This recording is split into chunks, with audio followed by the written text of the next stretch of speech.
Hello दोस्तों, कैसे हैं आप सब। उम्मीद करते हैं सब स्वस्थ और मस्त होंगे और अपनी तैयारी में सजग रूप से बने हुए होंगे।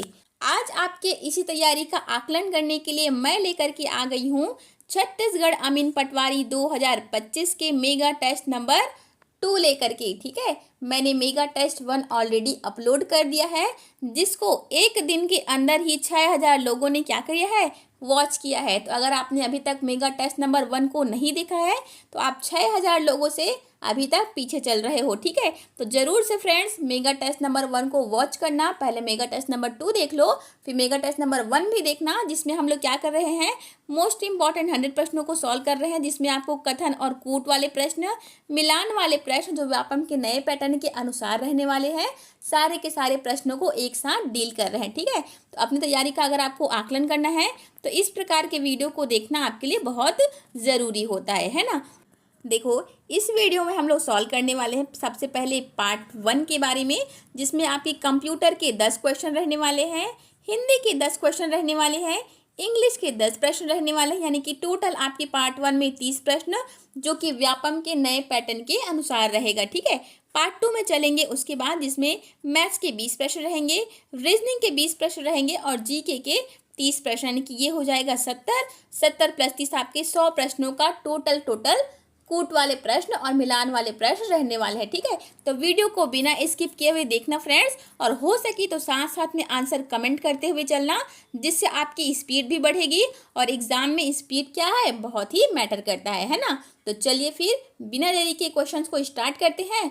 और आपको क्या करना है, वीडियो अगर हेल्पफुल लगती है तो लाइक करे बिना तो बिल्कुल नहीं जाना है ना। चलिए फिर चलते हैं, क्वेश्चन सॉल्व करते हैं। चलिए, क्वेश्चन नंबर 1 दिया गया है आपको, नीचे दिए गए स्तंभ क और ख का उचित मिलान कीजिए। ठीक है, स्तंभ क यहाँ पे दिया है, स्तंभ ख को यहाँ पे दिया है ना। ऑप्शन नंबर ए में दिया है CPU। ठीक है, सबसे पहले मैं इसका आपको फुल फॉर्म बताती हूँ, जिससे आपको आंसर निकालने में और आसानी होगा। या आप लोग देखना अभी, CPU का अर्थ क्या होता है, सेंट्रल प्रोसेसिंग यूनिट। ठीक है, CPU का अर्थ क्या होता है, सेंट्रल प्रोसेसिंग यूनिट।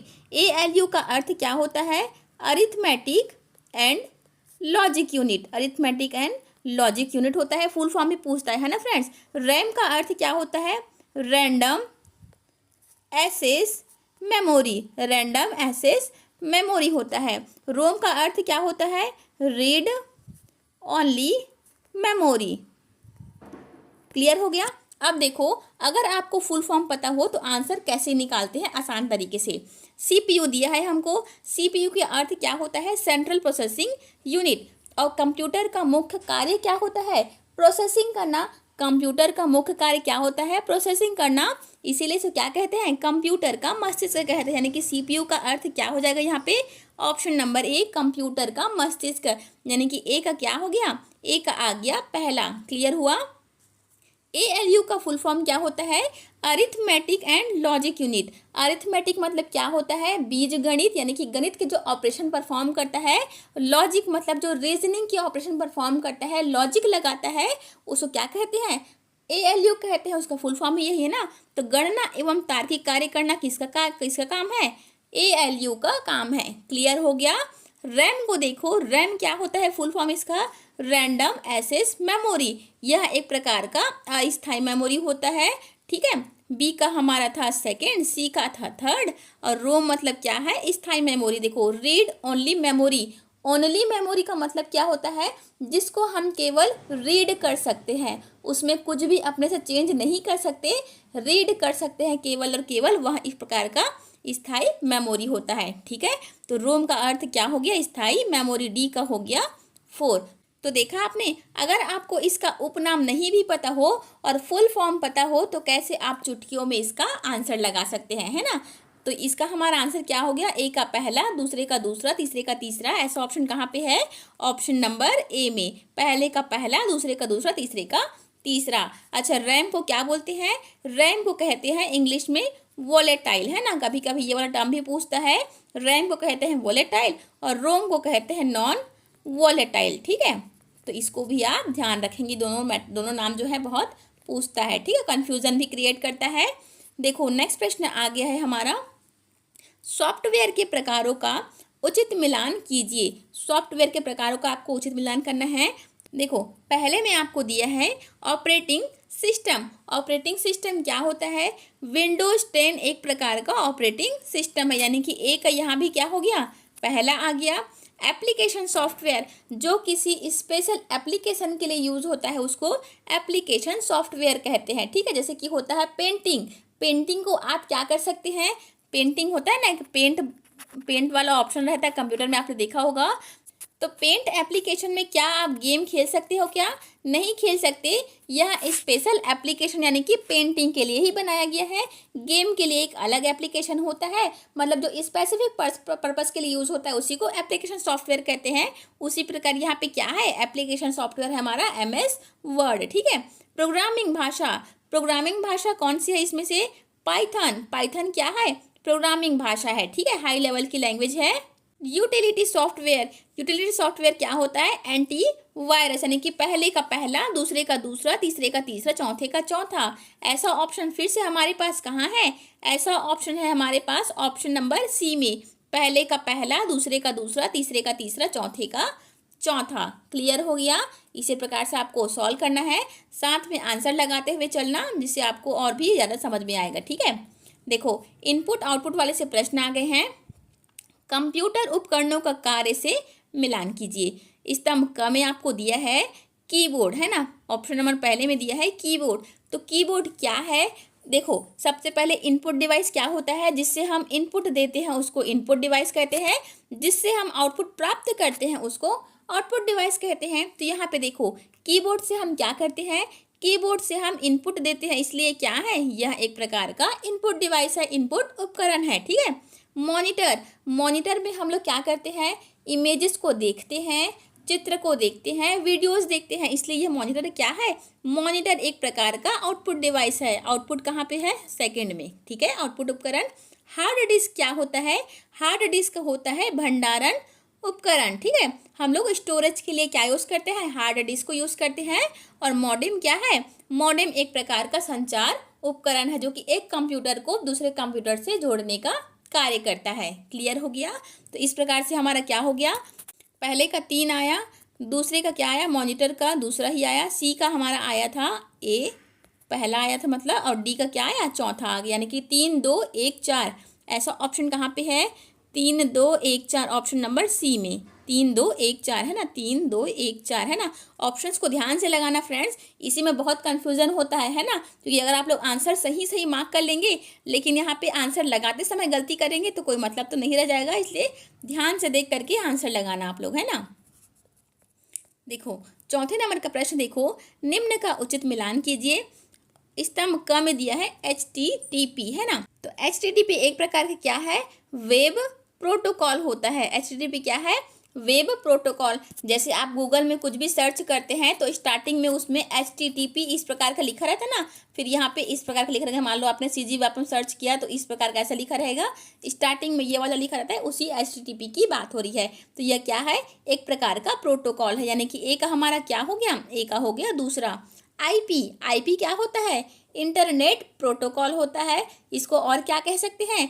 IP को आप कह सकते हैं एड्रेस। IP को क्या कहेंगे? Network addressing. सभी कंप्यूटर का एक यूनिक IP एड्रेस होता है, जिसके माध्यम से क्या होता है, वह एक कंप्यूटर को दूसरे कंप्यूटर से अलग बनाता है। जैसे आपके पास जो कंप्यूटर होगा उसका अलग IP एड्रेस है, मेरे पास जो कंप्यूटर है उसका अलग IP एड्रेस है, ठीक है। IP एड्रेस कितने डॉट से अलग होता है यह भी पूछता है, तो 3 डॉट से अलग होता है, आपको ध्यान रखना है ना। देखो, यहाँ पे HTML क्या होता है? HTML एक प्रकार का वेब पेज बनाने की भाषा है। HTML क्या है? वेब पेज बनाने की भाषा है। और FTP क्या होता है? फाइल ट्रांसफ़र प्रोटोकॉल, यानी कि जब एक फाइल को दूसरे कंप्यूटर में ट्रांसफ़र करना है तो हम FTP का प्रयोग करेंगे, ठीक है। तो क्या हो गया इसका पूरा पहले का दूसरा, दूसरे का पहला, C का क्या हो गया? C का तीसरा, और D का है चौथा। ऐसा ऑप्शन कहाँ पे है? ऐसा ऑप्शन है 2 1 3 4, 2 1 3 4, यानी कि ऑप्शन नंबर B हमारा करेक्ट आंसर हो गया, ठीक है। तो इस प्रकार से आपको सॉल्व करना रहेगा। क्वेश्चंस अगर अच्छे लग रहे होंगे तो लाइक करने में बिल्कुल भी कंजूसी नहीं करेंगे आप लोग, है ना। देखो, निम्न कंप्यूटर पीढ़ियों का सही मिलान कीजिए, है ना। देखो, स्तंभ क में आपको दिया है प्रथम पीढ़ी पहला दिया है, तो प्रथम पीढ़ी में क्या चीज़ यूज़ होता था कंप्यूटर में आपको बताना है। तो पहली पीढ़ी में आप सभी को पता है क्या यूज़ होता था, वैक्यूम ट्यूब का इस्तेमाल होता था। कंप्यूटर के पहली पीढ़ी में वैक्यूम ट्यूब का इस्तेमाल हुआ था, है ना। दूसरी पीढ़ी में किसका इस्तेमाल हुआ था, दूसरी पीढ़ी में आपके ट्रांजिस्टर का इस्तेमाल हुआ था। दूसरी पीढ़ी में ट्रांजिस्टर का इस्तेमाल हुआ था, क्लियर है। तीसरी पीढ़ी में किसका इस्तेमाल हुआ था, तीसरी पीढ़ी में इंटीग्रेटेड सर्किट यानी कि आईसी का इस्तेमाल हुआ था, ठीक है। इंटीग्रेटेड सर्किट जिसको आईसी कहते हैं, आईसी चिप से हो गया, तो सी का हो गया दूसरा, है ना। और चौथे पीढ़ी में किसका इस्तेमाल हुआ था, माइक्रो प्रोसेसर का, यानी कि डी का हो गया पहला, क्लियर हो गया। तो हमारा आंसर क्या बना है, चौथा, तीसरा, दूसरा और पहला, है ना। ये जो है ना, ये पीढ़ी वाले ये मोस्ट इंपॉर्टेंट है, स्टामा करके रख लो, है ना, पूछता ही पूछता है, ठीक है। तो 4 3 2 1 हमारा आंसर हो गया। ऐसा ऑप्शन कहाँ पे है, 4 3 2 1 हमारा आया था, 4 3 2 1, यानी कि ऑप्शन नंबर सी हमारा करेक्ट आंसर हो गया, ठीक है। देखो, कंप्यूटर की मेमोरी जो दिया है उसको आपको अब मिलान करना है। क्वेश्चन नंबर 6 है ना, कंप्यूटर के मेमोरी के प्रकारों का सही मिलान करना है। स्तंभ क में पहले दिया है आपको कैच मेमोरी।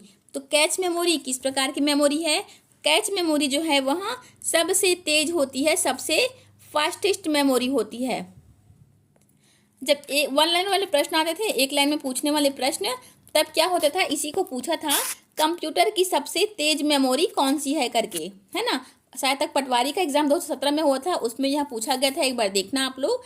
तो वन लाइन प्रश्न में इस प्रकार के प्रश्न थे। अब आजकल उसी प्रश्न क्या कर रहा है, 3-4 प्रश्नों को एक साथ इंक्लूड करके पूछ के सही जोड़ी मिलाओ, कथन वाले मिलाओ करके पूछ रहा है।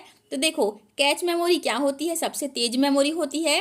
रैम क्या होती है, रैम का तो मैंने अभी बताया आपको, क्या होती है, अस्थाई मेमोरी होती है। रैम क्या होती है, अस्थाई मेमोरी होती है ना। रोम क्या होती है, रीड ओनली मेमोरी, याद करो, रीड ओनली मेमोरी, जिसको हम लोग क्या कर सकते हैं, केवल और केवल पढ़ सकते हैं, उसमें कुछ भी चेंजेस नहीं कर सकते, इसलिए यह एक प्रकार का स्थायी मेमोरी है। हार्ड डिस्क क्या होता है, हार्ड डिस्क जो होता है सेकेंडरी स्टोरेज डिवाइस होता है, द्वितीयक संग्रहण जिसको बोलते हैं। तो क्या आ गया हमारा, पहले का पहला आ गया, दूसरे का दूसरा, तीसरे का तीसरा, चौथे का चौथा। इस प्रकार का ऑप्शन हमारे पास कहाँ है, ऑप्शन नंबर ए, पहले का पहला, दूसरे का दूसरा, तीसरे का तीसरा, चौथे का चौथा, क्लियर हो गया। तो चलो फिर क्वेश्चन नंबर 7 में चलते हैं। कंप्यूटर नेटवर्क प्रकारों का उचित मिलान कीजिए, ठीक है। नेटवर्क आपको दिया है, उसको उचित मिलान करना है। सबसे पहले देखो लैन दिया है, ठीक है। लैन मैं फुल फॉर्म पहले बता देती हूँ क्योंकि फुल फॉर्म भी पूछता है। तो लैन का फुल फॉर्म क्या होता है, लोकल एरिया नेटवर्क, क्या होता है, लोकल एरिया नेटवर्क। मैन का फुल फॉर्म क्या होता है, मेट्रोपॉलिटन एरिया नेटवर्क, ठीक है। वैन का फुल फॉर्म क्या होता है, वाइड एरिया नेटवर्क। पैन का फुल फॉर्म क्या होता है, पर्सनल एरिया नेटवर्क, क्लियर हो गया।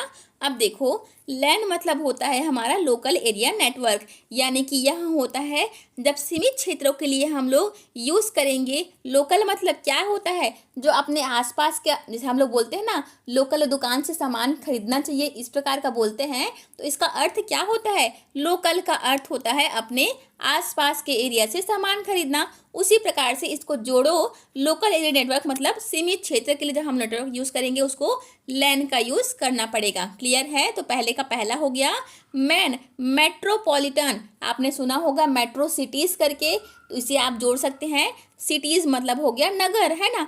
तो मैन का कब यूज़ करेंगे हम लोग, जब हम लोग नगर स्तर पर, एक छोटे से नगर स्तर पर हम लोग क्या करेंगे, सिटी स्तर पर नेटवर्क को फैलाना होता है, हम लोग मैन का यूज़ करेंगे।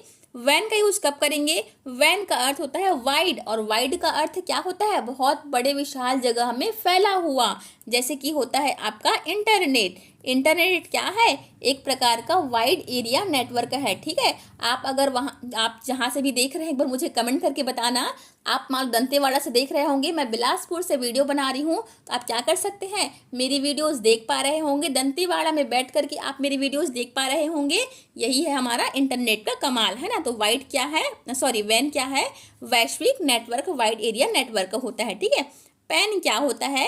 व्यक्तिगत नेटवर्क होता है। जैसे कि आजकल घरों में हम लोग वाईफाई कनेक्शन का यूज़ करते होंगे, आप भी एयरटेल जियो जिसका भी यूज़ करते हैं, तो यहाँ होता है आपका पैन होता है, ठीक है। व्यक्तिगत नेटवर्क होता है जिसका पासवर्ड सिर्फ और सिर्फ आपको, आपकी फैमिली को पता होता है। क्लियर हो गया? तो पहले का पहला, दूसरे का दूसरा, इस प्रकार से आपको आंसर लेना है। तो ऐसा ऑप्शन हमारे पास कहाँ है? ऑप्शन नंबर बी में है। क्लियर हो गया? उम्मीद करती हूँ मैंने सारे पॉइंट्स को अच्छे से समझा पाया है, ठीक है। आप लोग क्या करेंगे, एकदम प्रोफेशनल तरीके से अगर याद करने जाओगे ना फ्रेंड्स, बुक तरीके से याद करने जाओगे तो कंफ्यूज हो जाओगे। कुछ भी चीज़ों को आपको याद करना है तो एकदम सिंपल वे में याद करो। कोई आपको पूछने वाला तो है नहीं कि आपने कैसे याद किया है करके। बेसिक चीज़ों को, डेली लाइफ की चीज़ों को जोड़ करके देखोगे ना तो आपको लंबे समय तक चीज़ें कंठस्थ रहती है ना। देखो, अब ऐसा नहीं है कि आपको हमेशा हार्ड वाले ही प्रश्न मिलेंगे, एक दो ऐसे प्रश्न भी होंगे जो इजी भी रहेंगे, जिसको सभी लोग सॉल्व करके आएंगे, है ना। सभी लोग सॉल्व करके आएंगे। तो चलो इस प्रश्न का आंसर मुझे तुरंत के तुरंत कमेंट करके बताओ। इसका वैसे भी मैंने आंसर 2-3 क्वेश्चन पहले मैंने बता भी दिया है ना। तुरंत के तुरंत इस प्रश्न का आंसर कमेंट करेंगे। ये तो बहुत ईजी प्रश्न है, सब लोग इस प्रश्न को सॉल्व करके आने वाले हैं, ठीक है। रैम का फुल नाम क्या है? तो प्रश्न का आंसर आप मुझे कमेंट करेंगे। देखो, क्वेश्चन नंबर 9 दिया है, कंप्यूटर में बायोस का तात्पर्य क्या होता है?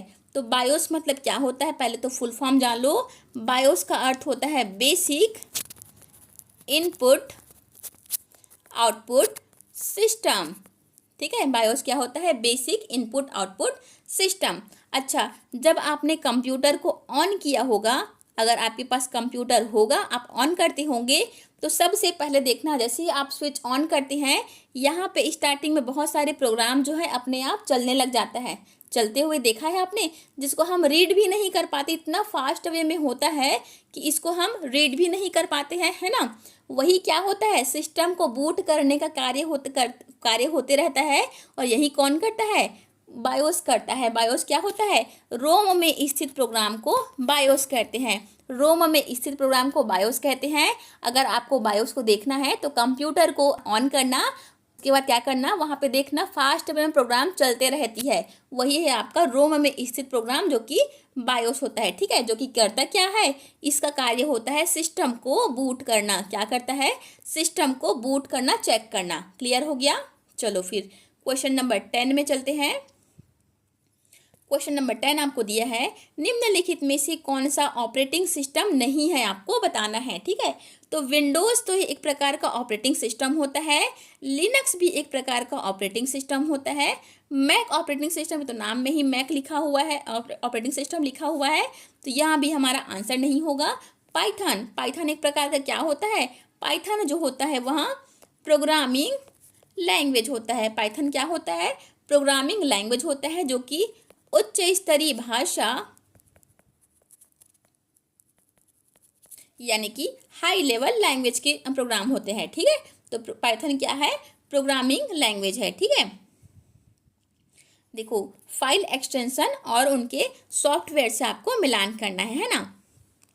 तो देखो, ऑप्शन नंबर ए में दिया है डॉट डॉक्स। डॉट डॉक्स किसका होता है? डॉट डॉक्स होता है आपके MS वर्ड का फाइल एक्सटेंशन होता है। डॉट डॉक्स किसका होता है? MS वर्ड का फाइल एक्सटेंशन होता है, ठीक है। तो पहले का आ गया हमारा तीसरा, यहाँ पे लिख देती हूँ पहले का तीसरा।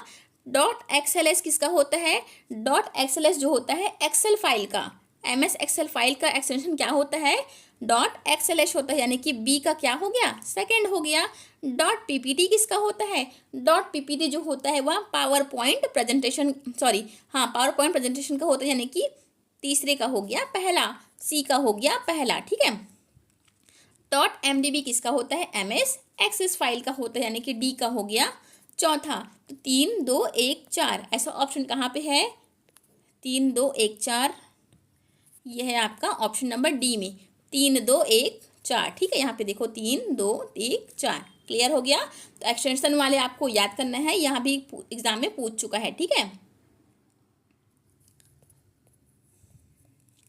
कंप्यूटर वायरस के प्रकारों का आपको मिलान करना है, ठीक है। कंप्यूटर वायरस दिया गया है एक साइड और इसके प्रकार दिया गया है, ठीक है। तो सबसे पहले देखो ट्रोजन हॉर्स। ट्रोजन हॉर्स क्या होता है? एक प्रकार का छिपा हुआ प्रोग्राम होता है जो कि स्लोली कंप्यूटर को डैमेज करता है, ठीक है। ट्रोजन हॉर्स क्या होता है? एक प्रकार से छिपा हुआ प्रोग्राम होता है, ठीक है। वॉर्म क्या होता है? वॉर्म एक प्रकार का स्वयं फैलने वाला वायरस होता है। क्या होता है वॉर्म? आपने देखा होगा एक प्रकार का ये रोग होता है, ठीक है। जैसे कि यहाँ पे आपको गोल गोल कुछ बीमारी हो जाता है, रेड कलर का होता है ना। अगर आपने इसका ट्रीटमेंट नहीं किया तो ये ऑटोमेटिक क्या होता है? ऑटोमेटिक अपनी जनसंख्या बढ़ाते रहती है, मतलब ये फैलते रहता है। वॉर्म आपने देखा है, क्रीमी वॉर्म बोलते हैं आई थिंक उसको। तो इसमें जैसे कि यहाँ पे छोटा सा हुआ है, ठीक है, लाल कलर का रहता है ये। अगर आपने इसका ट्रीटमेंट नहीं किया तो ऑटोमेटिक ये छोटा सा जो है इतना बड़ा हो जाएगा। फिर अगर फिर भी आपने ट्रीटमेंट नहीं किया तो ये इतना बड़ा हो जाएगा। होता है ना, कभी देखा है कि नहीं किया? देखा है वॉर्म, इस प्रकार के वॉर्म की बात कर रही हूँ। तो इसी प्रकार से इसीलिए इसको नाम दिया है। स्वयं फैलने वाले को क्या बोलते हैं? वॉर्म कहते हैं। इसी के बेसिस पर ही इसको नाम दिया गया है, ठीक है। यह फैलता है अपने आप, इसीलिए इसको वॉर्म कहा गया है, ठीक है। स्पाईवेयर, स्पाई का अर्थ होता है जासूस। इंग्लिश में स्पाई का अर्थ क्या होता है? जासूस होता है, ठीक है। तो जानकारी चुराने वाले को क्या बोलेंगे? स्पाईवेयर वायरस कहेंगे, ठीक है। रैंसमवेयर, रैंसम का अर्थ होता है फिरौती मांगना, रिश्वत मांगना, ठीक है।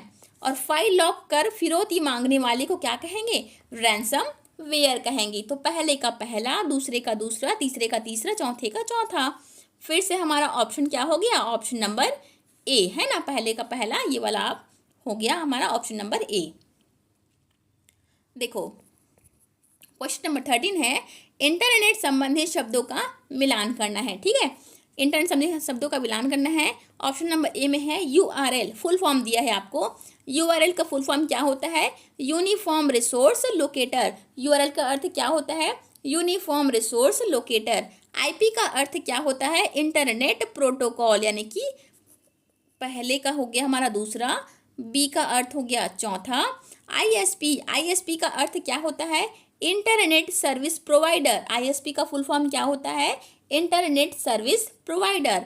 डीएनएस, डीएनएस का अर्थ क्या होता है? Domain name system. डीएनएस का अर्थ क्या होता है? डोमेन नेम सिस्टम, ठीक है। तो इस प्रकार से आपको फुल फॉर्म वाले प्रश्न व्यापम पूछता है। मैंने आपको बोला भी था कि आप लोगों को अगर फुल फॉर्म वाले वीडियो चाहिए तो मुझे कमेंट कर देना करके, लेकिन किसी ने कमेंट नहीं किया। इसका मतलब आपको फुल फॉर्म वाले वीडियो नहीं चाहिए, इसलिए मैंने वीडियो लेकर के नहीं आया है, ठीक है। तो जो भी मैं बोलती हूँ तुरंत पहले कमेंट किया करो, उसी बेसिस पर ही मैं वीडियो बनाती हूँ ना। आप लोग का जो भी डिमांड होता है उस बेसिस पर मैं वीडियो बनाती हूँ, तो ज़रूर से मैं बोलती हूँ उसको कमेंट किया करे फ्रेंड्स, ठीक है। यह आप ही के लिए बेनिफिट रहता है। तो क्या करना है? एग्ज़ाम दिलाना है, इसलिए जो भी मैं बोलती हूँ एक बार तुरंत से कमेंट किया करें, है ना। देखो क्वेश्चन नंबर 14 है, आउटपुट डिवाइसों का सही मिलान कीजिए। सबसे पहले है आपका प्रिंटर। तो प्रिंटर क्या करता है? अच्छा, प्रिंटर से हम लोग करते क्या है? आप लोग अपने जो दैनिक जीवन में जो आप लोग प्रिंटिंग कराने जाते हैं तो वह क्या करके देता है? आपको कागज पर प्रिंट करके देता है। प्रिंटर क्या करता है? कागज पर प्रिंट करके देता है। मैं बड़ा करती हूँ पहले। प्रिंटर क्या करता है? कागज पर आपको प्रिंट करके देता है। देता है कि नहीं देता है? तो बस पहले का आपका क्या हो गया? पहले का हो गया तीसरा। क्लियर है। मॉनिटर, मॉनिटर जैसे कि आपके पास टीवी का मॉनिटर है, लैपटॉप है, कंप्यूटर है, उससे आप क्या करते हैं? दृश्य आउटपुट देखते हैं। क्या करते हैं? मॉनिटर आपको आउटपुट दिखाता है किस प्रकार का? दृश्य प्रकार का। मतलब आप फोटो देखते हैं, वीडियोस देखते हैं, मतलब एक प्रकार क्या है? दृश्य आउटपुट है। तो बी का हो गया आपका पहला। क्लियर है। प्लॉटर, प्लॉटर का अर्थ प्लॉटर का यूज़ हम लोग कब करते हैं? ये करते हैं हम लोग जब हमको ड्राइंग चार्ट बनाना होता है, तब हम लोग प्लॉटर का यूज़ करते हैं, ठीक है। ये वाला मोस्ट इंपॉर्टेंट ध्यान रखना। प्लॉटर का यूज़ हम लोग कब करते हैं? जब हमको ड्राइंग बनाना हो, चार्ट बनाना हो, तो प्लॉटर का यूज़ करते हैं, ठीक है। और स्पीकर का मतलब तो आपको पता ही है, ध्वनि आउटपुट के लिए प्रयोग करते हैं, ठीक है। तो कौन कौन सा ऑप्शन आया था? मैं तो यहाँ पे कट हो गया, आप लोग एक बार देखना किस प्रकार का ऑप्शन आया था करके, ठीक है। इसमें से कौन सा आंसर सही है एक बार देख लेना। देखो क्वेश्चन नंबर 15 दिया गया है, कंप्यूटर भाषाओं का सही क्रम मिलान कीजिए, ठीक है। तो पहले में दिया है मशीनी भाषा। मशीनी भाषा, है ना। ये इस किस प्रकार से लिखते हैं, तो मशीनी भाषा को हम लोग 0 और 1 के फॉर्म में लिखते हैं। 0 और 1 के फॉर्म में लिखा रहता है, उसी को मशीनी भाषा कहते हैं। असेंबली भाषा, असेंबली भाषा का उपयोग हम लोग कब करते हैं, जब हमको कुछ कोड्स का उपयोग करना होता है, असेंबली भाषा का प्रयोग करते हैं, ठीक है। जब कोड्स का प्रयोग होता है तो असेंबली भाषा का प्रयोग करते हैं। उच्च स्तरीय भाषा कौन कौन सी है, सी और जावा जो है एक प्रकार की उच्च स्तरीय भाषा है। अनुवादक यानी कि ट्रांसलेटर क्या है, कंपाइलर, इंटरप्रेटर। जैसे कि यहाँ पे जो कोड्स में लिखा है ना, असेंबली भाषा में लिखा हुआ है, इसको आपको, अच्छा देखो, कंप्यूटर समझता क्या है, कंप्यूटर जो है 0 और 1 की भाषा ही समझता है, यानी कि सिर्फ और सिर्फ कंप्यूटर क्या करता है, मशीनी भाषा को ही समझता है। यह प्रश्न भी पूछ चुका है आपके, है ना। तो देखो कोड्स हमारा लिखा गया है, असेंबली भाषा में आपका प्रोग्राम लिखा गया है, यानी कि कुछ कोड्स में लिखा गया है। इस कोड्स को आपको 0 और 1 के फॉर्म में बदलना है, ठीक है। 0 और 1 के फॉर्म में बदल करके आप दोगे, तभी तो कंप्यूटर समझ पे आएगा ना। तो बदलने का कार्य कौन करता है, यही जो कंपाइलर है, इंटरप्रेटर है ना, यही करता है आपके जो कोड्स में लिखे होते हैं उस भाषा को मशीनी भाषा में बदलने का कार्य, ठीक है। तो हमारा कौन कौन सा हो गया, पहले का पहला, दूसरे का दूसरा, फिर से। तो ऐसा ऑप्शन कहाँ पे है, ऑप्शन नंबर बी में, ठीक है। तो ऑप्शंस को आप लोग ध्यान से देखेंगे, ठीक है। फिर से आपकी पीढ़ियों के विकास क्रम को आपको जमाना है, कंप्यूटर की पीढ़ियों के विकास क्रम से जुड़े आविष्कारों का, है ना। पहले में दिया है वैक्यूम ट्यूब। इस प्रकार के प्रश्न तो हमने देख लिया है, चलो फिर भी एक बार देख लेते हैं। वैक्यूम ट्यूब, वैक्यूम ट्यूब का इस्तेमाल कब हुआ था, पहले पीढ़ी में। ट्रांजिस्टर का इस्तेमाल कब हुआ था, दूसरी पीढ़ी में। आईसी का इस्तेमाल कब हुआ था, आईसी का इस्तेमाल तीसरी पीढ़ी में। और माइक्रो प्रोसेसर का इस्तेमाल हुआ था चौथी पीढ़ी में। यानी कि ये कौन कैसा ऑप्शन बना, पहले का तीसरा, बी का है आपका, कहाँ गया दूसरा, सी का है पहला और डी का है चौथा। 3 2 1 4, 3 2 1 4, इस प्रकार से आपके ऑप्शन नंबर सी आ गया आंसर, है ना। क्वेश्चन नंबर 17 को देखो, एमएस वर्ड की विशेषताओं का सही मिलान कीजिए, ठीक है। पहले में दिया है आपको बोल्ड। बोल्ड का यूज आप कब करते हैं, जब आपको अक्षर को गाढ़ा करना होता है, ठीक है। बोल्ड में लिखना, जैसे कि मैंने यहाँ पे लिखा बोल्ड, अब मुझे इसको गाढ़ा करना है, ठीक है। गाढ़ा करना है तो मुझे क्या करना पड़ेगा, बोल्ड टाइप, बोल्ड जो है वो प्रेस करना पड़ेगा, Ctrl+B, ठीक है। तो अक्षर क्या हो जाएंगे, गाढ़ी हो जाएगी, यानी कि पहले का हो गया दूसरा। इटैलिक, इटैलिक का अर्थ क्या होता है, अक्षर को झुकाना, ठीक है। जैसे कि मैं लिखती हूँ यहाँ पे पिंकी, पिंकी मैंने लिखा, क्या हो गया, पिंकी ये लिखा। अब मुझे मान लो इसको थोड़ा झुका के लिखना है, इस प्रकार से पिंकी, है ना, ये दिख रहे होंगे आपको, लिखते नहीं बन रहा है मुझे, तो झुका करके लिखना क्या हो जाता है, इटैलिक फॉन्ट कहलाता है, ठीक है। अंडरलाइन का यूज़ कब होता है, जब हम नीचे रेखांकित करते हैं। जैसे कि मैं यहाँ पे लिखती हूँ, मान लो व्यापम, मैंने यहाँ पर लिखा व्यापम, ठीक है। इसके नीचे मान लो मुझे लाइन लगाना है, ऐसे नीचे लाइन लगाना है, इसी को क्या बोलते हैं, अंडर लाइन बोलते हैं, मतलब रेखांकित करना, ठीक है। अलाइन, अलाइन का अर्थ क्या होता है, पंक्तियों को सजाना, ठीक है। जैसे कि अगर आपने एमएस वर्ड में कार्य किया हो तो कुछ लेटर्स, मान लो ये आपका पेज है ऐसा, कुछ लेटर यहाँ चालू हो रहे हैं, कुछ यहाँ चालू हो रहे हैं, कुछ यहाँ से, ऐसा रहता है। इसको आपको प्रॉपर तरीके से पेज के सेटअप में लाना है, जो कि सामने से चालू हो या ब्रेक से, जैसे भी आप स्टार्ट करें, जैसा भी आपको पसंद हो। तो क्या करेंगे, आपको यही अलाइन को, Ctrl+Align को दबाना रहेगा, ठीक है। जिससे पंक्तियाँ क्या होगी, एक ही लाइन में सज जाएंगी, है ना। तो ऑप्शन क्या क्या आया था हमारा, पहले का आया था दूसरा, दूसरे का आया था कौन सा था, पहला, सी का आया था हमारा चौथा, और डी का आया था अलाइन, अलाइन का अर्थ है सजाना, यानी कि तीसरा। 2 1 4 3, ऐसा ऑप्शन कहाँ पे है, 2 1 4 3, 2 1 4 3, यानी कि ऑप्शन नंबर बी हमारा करेक्ट आंसर हो गया। क्लियर है। देखो क्वेश्चन नंबर 18 दिया गया है, इनपुट डिवाइसों का सही मिलान कीजिए, ठीक है। तो देखो पहले में दिया है माउस, माउस को क्या बोलते हैं, माउस को कहते हैं पॉइंटिंग डिवाइस, माउस को कहते हैं पॉइंटिंग डिवाइस, यानी कि ए का हो गया आपका चौथा, ठीक है। जितने भी आपको पॉइंट्स बता रही हूँ सभी के सभी को नोट डाउन करना फ्रेंड्स, या हो सके तो वीडियो जब कंप्लीट होगा ना तो एक बार इसको 2 गुने स्पीड में और देख लेना, जिससे आपको आंसर एकदम कंठस्थ हो जाएंगे, ठीक है। तो 2 गुने स्पीड में वीडियो को जरूर से वॉच करना अगर आपको आंसर को कंठस्थ करना है ना। कीबोर्ड, कीबोर्ड को क्या बोलते हैं, टाइपिंग डिवाइस, हम लोग क्या करते हैं, कीबोर्ड से हम लोग टाइप करते हैं, तो बी का क्या हो गया, दूसरा हो गया। स्कैनर, स्कैनर का अर्थ क्या होता है, स्कैनर का अर्थ होता है चित्र या दस्तावेज को इनपुट देना, सी का अर्थ हो गया तीसरा, है ना। और माइक्रोफोन, माइक्रोफोन का अर्थ कब हम माइक्रोफोन का यूज़ कब करते हैं, जब हमको ध्वनि इनपुट देना होता है, यानी कि पहले का डी का पहला। तो 4 2 3 1, 4 2 3 1 ऐसा वाला ऑप्शन है हमारे पास, 4 2 3 1 ये वाला है हमारा ऑप्शन नंबर ए में। क्लियर हो गया। चलो फिर 19वें नंबर के प्रश्न में चलते हैं। कंप्यूटर का सबसे मूलभूत कार्य क्या होता है, सबसे मूलभूत कार्य क्या होता है। गणना करना को आंसर बिल्कुल भी मार्क नहीं करेंगे आपको, ठीक है। कंप्यूटर गणना नहीं करता है, हम जब इनपुट देंगे तब वहाँ गणना करता है, ठीक है। डेटा को स्टोर करना, संग्रह करना, डेटा को प्रोसेसिंग करना, प्रोग्राम लिखना वहाँ अपने से नहीं लिखता है, हम जब इनपुट देंगे तब लिखता है ना। डेटा को प्रोसेसिंग करना इसका कार्य होता है, ठीक है। डेटा प्रोसेसिंग करने का कार्य होता है, कंप्यूटर का मूलभूत कार्य होता है, ठीक है। और प्रोसेसिंग किस में होती है, मदर बोर्ड में।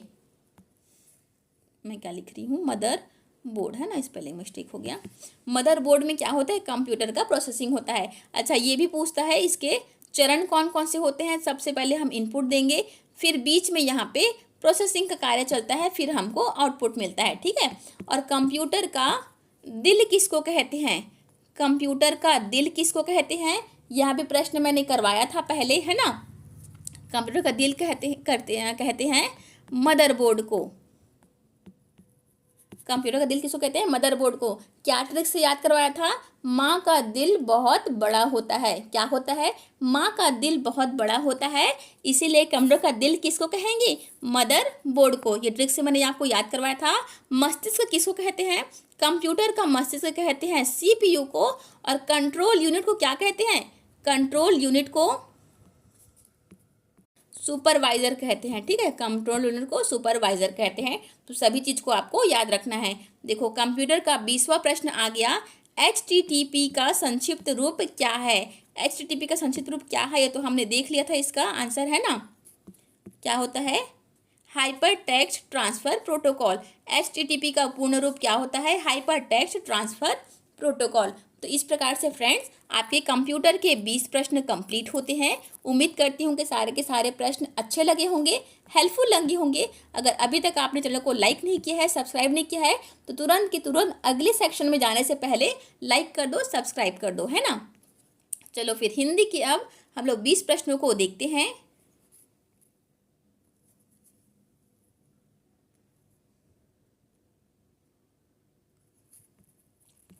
देखो आपको दिया है, निम्नलिखित रचनाकारों का उनकी रचनाओं से मिलान कीजिए, है ना। पहले में दिया है आपको सूरदास। तो सूरदास की रचना कौन सी है, सूरदास की रचना है सूर सागर, ए का हो जाएगा आपका तीसरा, ठीक है। तुलसीदास की रचना कौन सी है, तुलसीदास की रचना है रामचरित मानस। तुलसीदास की रचना कौन सी है, रामचरित मानस, ठीक है। कबीरदास की रचना कौन सी है, कबीरदास ने लिखी है साखी ग्रंथ को, यानी कि सी का हो गया पहला, ठीक है। और जयशंकर प्रसाद की मोस्ट इम्पॉर्टेंट फेमस कह सकते हैं आप लोग, इसकी रचना है कमायनी। जयशंकर प्रसाद की रचना है कमायनी। 3 2 1 4 ऐसा ऑप्शन कहाँ पे है, 3 2 1 4 ऑप्शन गलत हो गया है क्या, हाँ ये वाला 4 है ना, 3 2 1 4 यानी कि ऑप्शन नंबर डी हमारा सही आंसर है, ठीक है। तो रचना वाले को भी आप लोग ये मत सोचना कि हमारे सिलेबस में है तो नहीं आएगा करके। अभी वार्ड बॉय का पेपर आप लोग उठा करके देख लेना, कुछ भी पूछा था, यानी कि हिंदी से रिलेटेड आपको दिया है। इसका मतलब ये रचनाकार क्या है, हिंदी रचनाकार में इंक्लूड है, तो इससे भी प्रश्न आ सकते हैं। आपको पॉसिबल वे में आपसे जितनी तैयारी हो सकती है ना, हाथ पर जितना मारना है मार लो, 100% आपसे से तैयारी करके ही जाना है, क्योंकि व्यापम आजकल पगला गया है, वैसे भी कुछ भी प्रश्न उठा करके पूछ रहा है ना। अपनी तैयारी में आपको कमी बिल्कुल भी नहीं करनी है, मैं बार बार बोलती हूँ, अपना आपको 100% देना है, सिलेक्शन ऊपर वाले के हाथ में छोड़ना है, ठीक है। देखो अच्छा ये तो आपके सच में क्या बोलना चाहिए, सिलेबस में नहीं है, फिर भी चलो मैं इसका आपको आंसर दे देती हूँ। उपमा, उपमा क्या है, पहले का पहला, यानी कि वह चंद्र के समान सुंदर है। किसी चीज का हम उपमा कर रहे हैं, तुलना कर रहे हैं, तो उपमा अलंकार होता है। वह चंद्र के समान सुंदर है, यानी कि चंद्रमा से तुलना कर रहे हैं, इसलिए यहाँ उपमा अलंकार है। रूपक क्या है, वह सी है। अनुप्रास क्या है, चंचल चपल चितवन, च का यहाँ पे पुनरावृत्ति हो रही है, यहाँ अनुप्रास अलंकार है। उत्प्रेक्षा क्या है, वह फूलों की हंसी हंसती है। ठीक है, तो ये आपका नहीं आएगा, टेंशन मत लो, लेकिन फिर भी आंसर मैंने बता दिया, पहले का पहला, दूसरे का दूसरा, तीसरे का तीसरा। ठीक है, देखो ये वाले प्रश्न आ गए। हिंदी के विलोम शब्दों को आपको सही से मिलान करना है ना। पहले में दिया है दिन, तो दिन का विलोम शब्द क्या होता है, दिन का विलोम शब्द तो रात होता है, ये तो बहुत इजी है।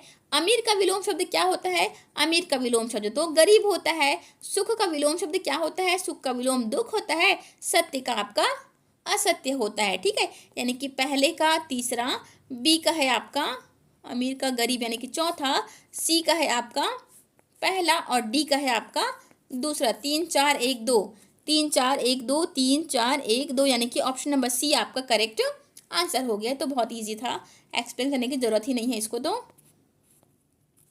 देखो निम्नलिखित मुहावरों का उनके अर्थ से मिलान कीजिए, है ना। मुंह की खाना, मुंह की खाना मुहावरे का अर्थ क्या होता है, मुंह की खाना मतलब हार जाना। ठीक है, ये तो हमने बचपन में बहुत ही इस प्रकार के मुहावरे का उपयोग किया है। कब किया है, रानी लक्ष्मीबाई के समय, है ना। रानी लक्ष्मीबाई के हाथों अंग्रेजों ने मुंह की खाई, इस प्रकार का उपयोग करते थे ना।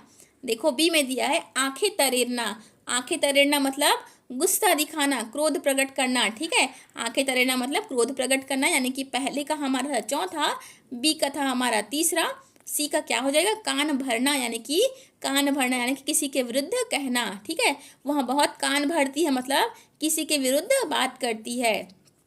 रंग लाना यानी कि सफल होना, मेहनत रंग लाई, इसका अर्थ क्या होता है, मेहनत जो है वह आप सफल हो जाएंगे तो क्या हो जाएंगे, आपकी मेहनत रंग लाई। तो 4 3 2 1, 4 3 2 1 ऐसा ऑप्शन नहीं है क्या, कुछ गलत कर दिया है क्या मैंने, सही तो किया, शायद ऑप्शन से मिसप्रिंट हो गया है। आंसर है आपका 4 3 2 1। ठीक है, देखो संधियों का सही उदाहरण से मिलान करना है ना। स्वर संधि, इनमें से स्वर संधि कौन सा है, तो देखो दे धन इंद्र, दे धन इंद्र आपका स्वर संधि का उदाहरण है।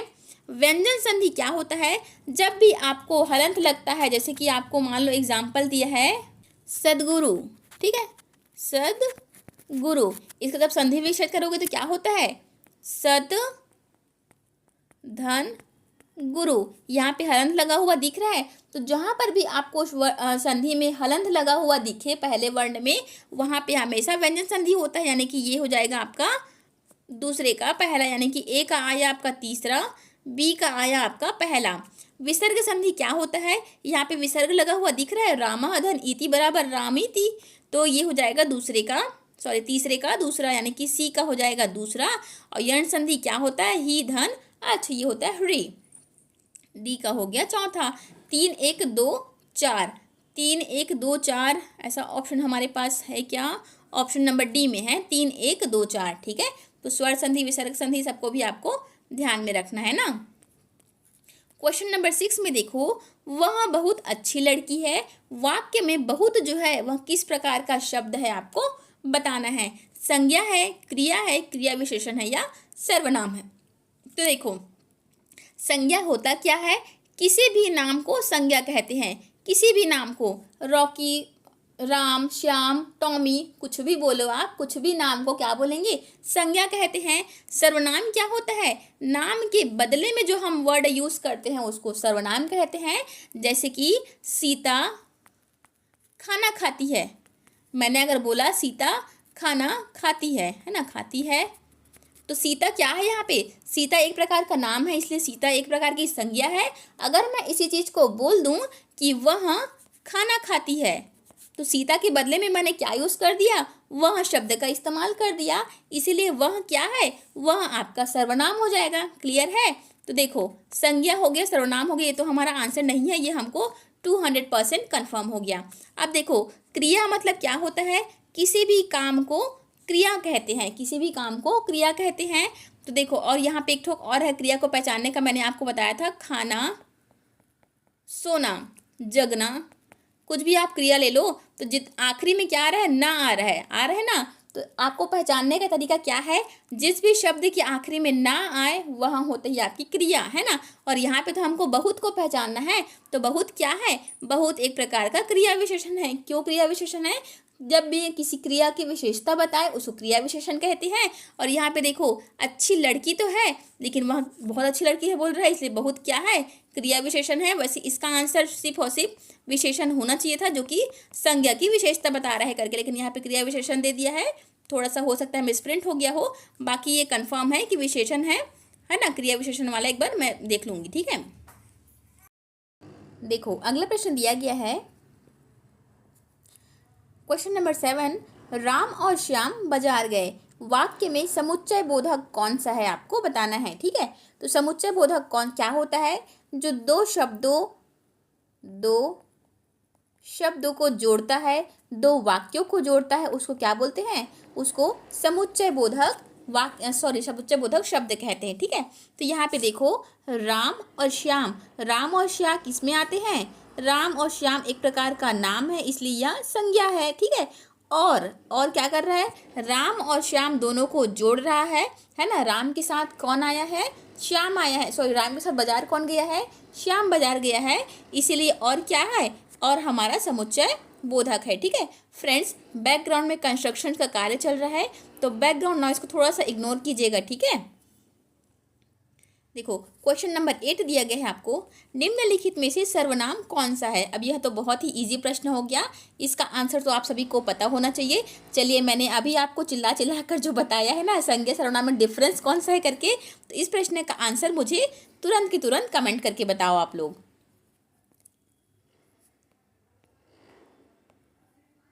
निम्नलिखित में से उपसर्ग कौन सा है। तो सबसे पहले देखो, उपसर्ग होता क्या है। सबसे पहले आपका एक शब्द रहता है जिसको मूल शब्द कहते हैं। क्या कहते हैं, मूल शब्द कहते हैं। अब इस शब्द के सामने में जो शब्द हम लोग ऐड करेंगे और शब्द जो लगाएंगे उसको उपसर्ग कहते हैं।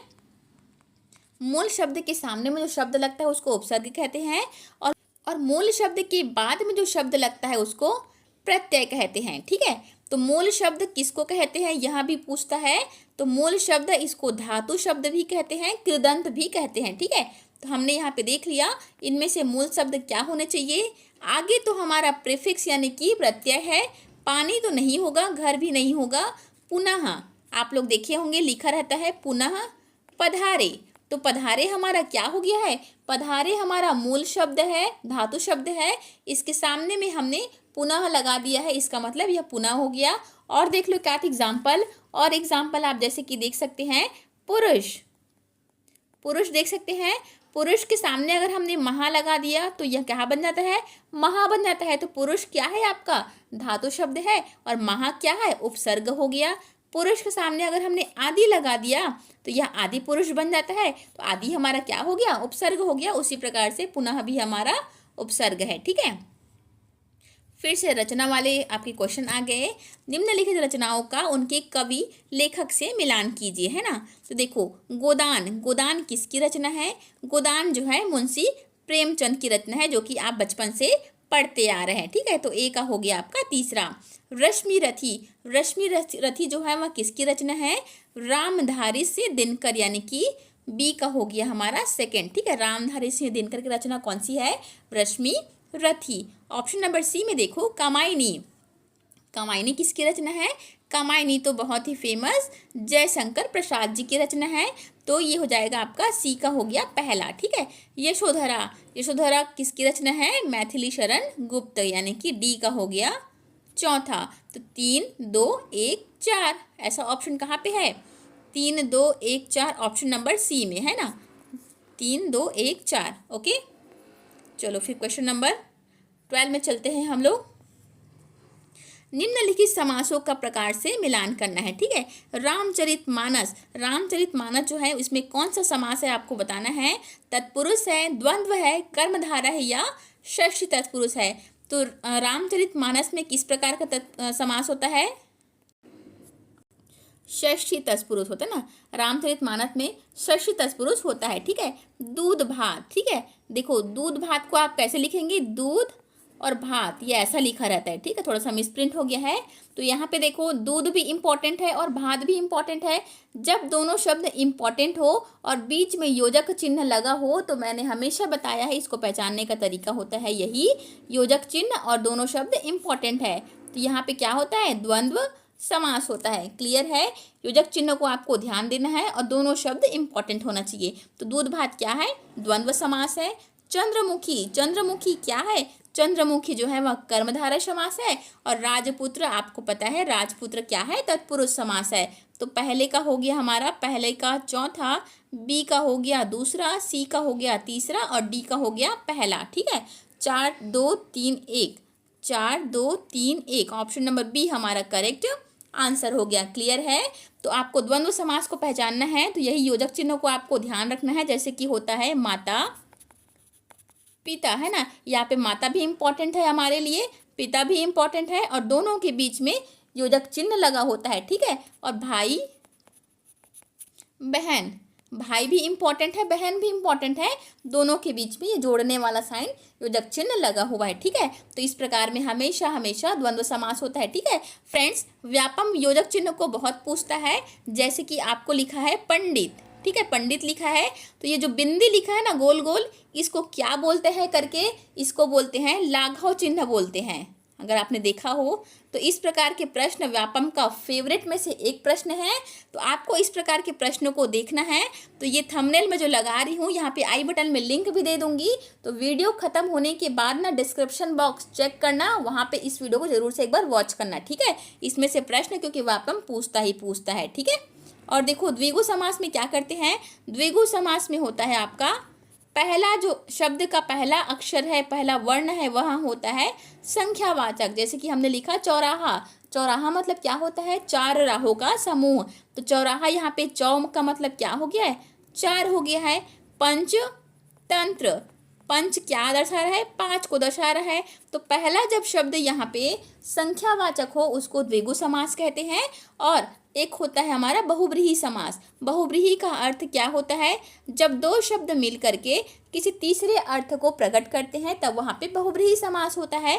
जैसे कि आपका होता है लंबोदर, ठीक है, लंबोदर, तो लंबा है उदर जिसका, इसका जब हम लोग समास विग्रह करेंगे तो क्या बनता है, लंबा है उदर जिसका। अब लंबा उदर यानी कि बड़ा पेट किनका है, गणेश जी का है ना, गणेश जी का पेट बड़ा है, लंबा है उदर जिसका, इसका मतलब लंबोदर। लेकिन जब इसका समास विग्रह कर रहे हैं तो कहीं पर भी गणेश जी का जिक्र हमको दिख रहा था क्या, नहीं दिख रहा था, ये तो हमने अपने से मीनिंग निकाला ना। जैसे कि होता है वीणा पानी, ये होता है वीणा पानी, तो वीणा है जिसके हाथों में, वीणा है जिसके हाथों में। अब यहाँ पे कहीं पर भी आपको माता सरस्वती का जिक्र हो रहा है क्या, नहीं हो रहा है, लेकिन हमने अपने से दिमाग रख लगा के क्या अर्थ निकाल लिया, वीणा पानी का अर्थ होता है माता सरस्वती जी। ठीक है, तो इसी प्रकार से जब दो शब्द मिल करके आपस में किसी तीसरे अर्थ को प्रकट करते हैं तब वहाँ बहुव्रीहि समास होता है। ठीक है, संधि और समास का भी मैंने वीडियो बनाया था, ठीक है, आप चाहे तो एक बार देख सकते हैं। ठीक है, क्योंकि सारे के सारे जो है इंपॉर्टेंट टॉपिक वाले वीडियोस है ना। देखो निम्न कालों का उदाहरण से मिलान करना है आपको। तो देखो ऑप्शन नंबर ए में दिया है वर्तमान काल, इनमें से वर्तमान काल वाले कौन से है, राम खाएगा, है ना, जहां पर भी गा गे गी दिखे यहाँ तो भविष्य काल में होता है। ठीक है, राम ने खाया, या इसको एक बार देखते हैं, राम खाता है, जहां पर भी है दिख जाए वहां हमेशा वर्तमान काल होता है, यानी कि पहले का हो गया हमारा तीसरा। क्लियर है, भूतकाल, भूतकाल देखो भूतकाल का अर्थ होता है पास्ट टेंस, जो बीत चुका है। तो राम खाना खा रहा था, राम ने खाया, राम ने खाया मतलब राम खाना खा चुका है, तो भूतकाल मतलब बी हो गया, बी का हो गया आपका सेकंड। ठीक है, भविष्यत काल, भविष्यत काल का अर्थ क्या होगा, फ्यूचर टेंस, यानी कि राम खाएगा, अभी खाएगा, कल खाएगा, परसों खाएगा, नहीं पता, वहाँ खाएगा, इसका मतलब यहाँ फ्यूचर टेंस की बात हो रही है, यानी कि सी का हो गया पहला।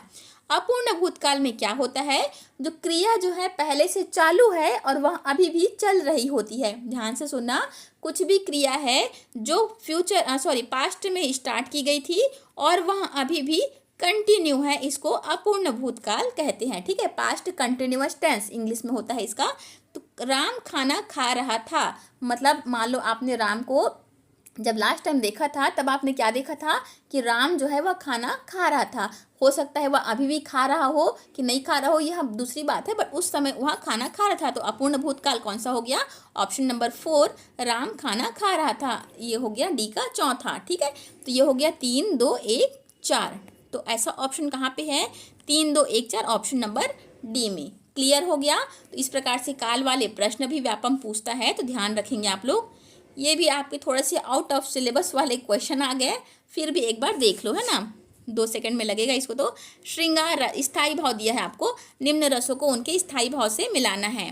तो श्रृंगार रस का स्थायी भाव क्या होता है? रति। रति यानी कि होता है प्रेम। श्रृंगार रस का स्थायी भाव क्या है? रति। करुण रस का स्थायी भाव क्या होता है? करुण रस का स्थायी भाव होता है शोक। ठीक है, वीर रस का स्थायी भाव क्या होता है? उत्साह होता है। हास्य रस का स्थायी भाव हास होता है। ये तो बहुत ही इजी था, है ना।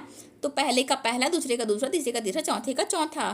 फिर से आपका option number A. Okay, question number 15 को देखो।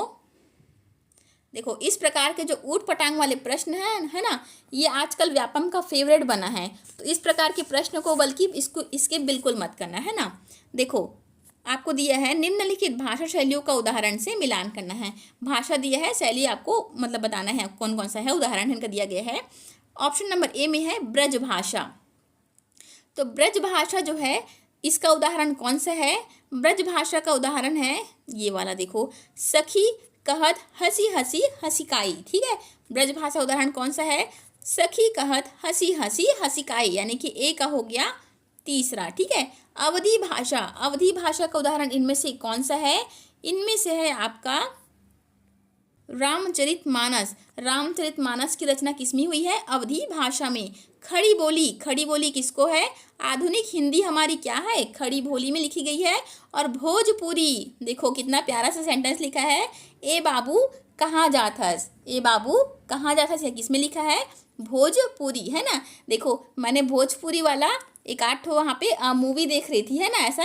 तो भोजपुरी और हमारा छत्तीसगढ़ी लैंग्वेज जो है ना, दोनों ऑलमोस्ट सेम है। मतलब अगर आपको छत्तीसगढ़ी आता होगा तो आप भोजपुरी को समझ सकते हैं। यहाँ पे देखो, ए बाबू कहाँ जात हस, इस प्रकार का हम छत्तीसगढ़ी में भी बोलते हैं, हमारे दादी नानी लोग बोलते हैं ना। तो इस प्रकार थोड़ा सा मिला जुला लगता है मुझे तो। ठीक है, आप लोग अगर मूवी वगैरह देखे होंगे तो बताना मुझे। देखो, यहाँ पे क्वेश्चन नंबर 16 को देखना आप लोग। पहले निम्न शब्दों का संधि विच्छेद से मिलान कीजिए। देवालय, अब इसका तो ये तो बहुत इजी है ना। देवालय का संधि विच्छेद क्या होता है? देवधन आलय, है ना, पहले का हो गया चौथा। लोकहित। लोकहित क्या होता है? लोकधन हित होता है, यानी कि बी का हो गया दूसरा। राजपद। राजधन पद, यानी कि सी का हो गया तीसरा। आत्मबल। आत्मधन बल, यानी कि डी का हो गया पहला। 4 2 3 1। 4 2 3 1, यानी कि 4 2 3 1 ऑप्शन नंबर बी हमारा करेक्ट आंसर हो गया। ठीक है, ये तो बहुत इजी था। 17वें नंबर का प्रश्न देखो। निम्नलिखित भाषाओं का उनके क्षेत्र से मिलान कीजिए। ठीक है, यहाँ भी व्यापम का आजकल फेवरेट प्रश्न बन गया है। तो मैथिली दिया है आपका, मैथिली। स्तंभ क में आपका दिया है भाषा, और ख में क्या है? उनको किस जगह में बोली जाती है, यहाँ आपको बताना है। तो मैथिली किस जगह में बोली जाती है? मैथिली जो है वह बिहार की भाषा है। मैथिली जो है वह बिहार की भाषा है। मराठी जो है वह महाराष्ट्र की भाषा है। गुजराती जो है गुजरात की भाषा है। कन्नड़ जो है वह कर्नाटक की भाषा है। यह भी बिल्कुल ईजी था, अगर आपको थोड़ा बहुत जानकारी हो तो। एक का पहला, दूसरे का दूसरा, तीसरे का तीसरा, चौथे का चौथा, है ना। निम्नलिखित पर्यायवाची शब्दों का मिलान करें। ठीक है, स्तंभ का ख दिया है आपको, तो पर्यायवाची शब्द आपको दिया है, उसको मिलान करना है। तो देखो, चंद्र। चंद्र मतलब चंद्रमा, और चंद्रमा का पर्यायवाची शब्द क्या होता है? शशि। चंद्रमा का पर्यायवाची शब्द होता है शशि। ठीक है, सूर्य। सूर्य का पर्यायवाची शब्द क्या होता है? भास्कर। सूर्य का पर्यायवाची शब्द क्या होता है? भास्कर।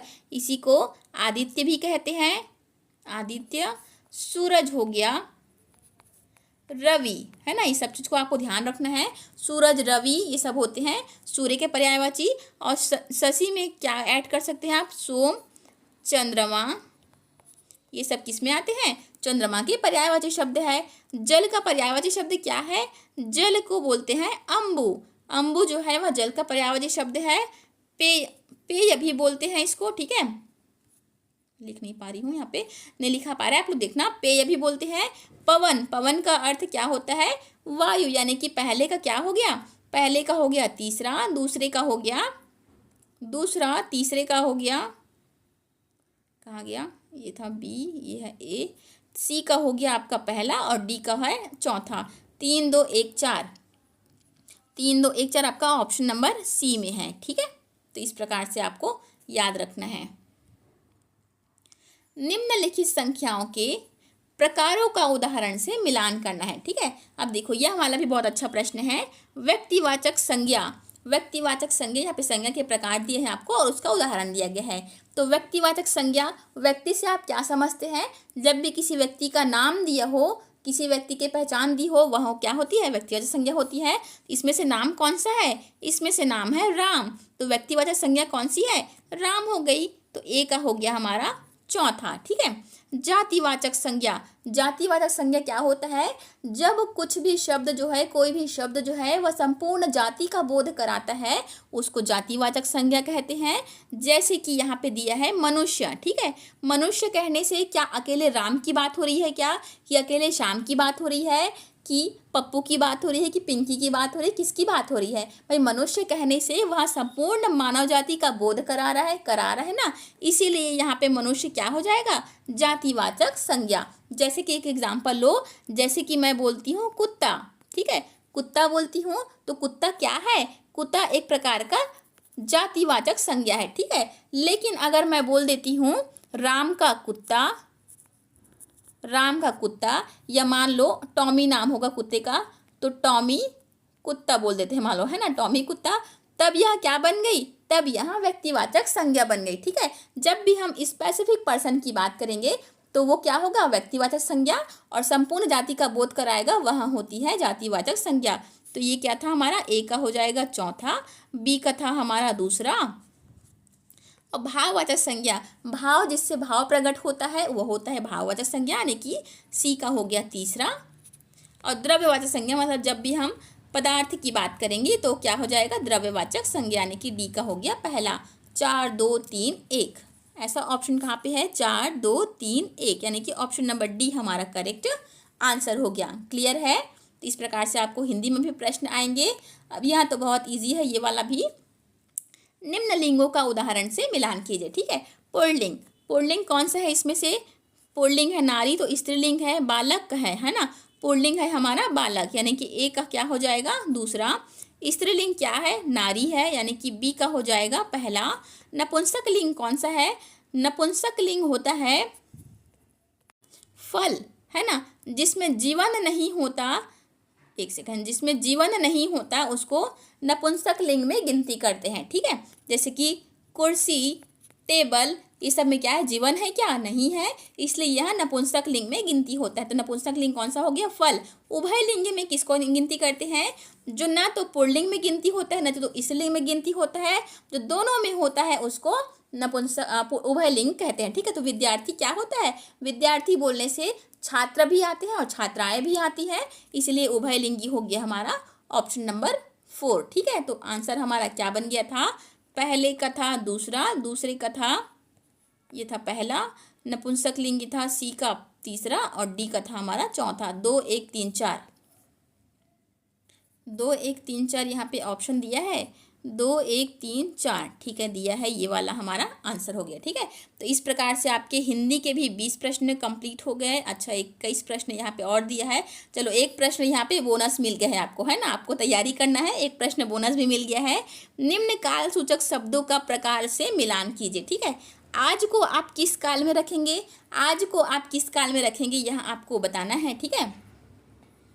तो देखो, आज जो है वह वर्तमान काल का उदाहरण है। आज क्या है? वर्तमान काल का उदाहरण है, ठीक है। ये हो गया। कल, कल आप किसका कब यूज़ करते हैं?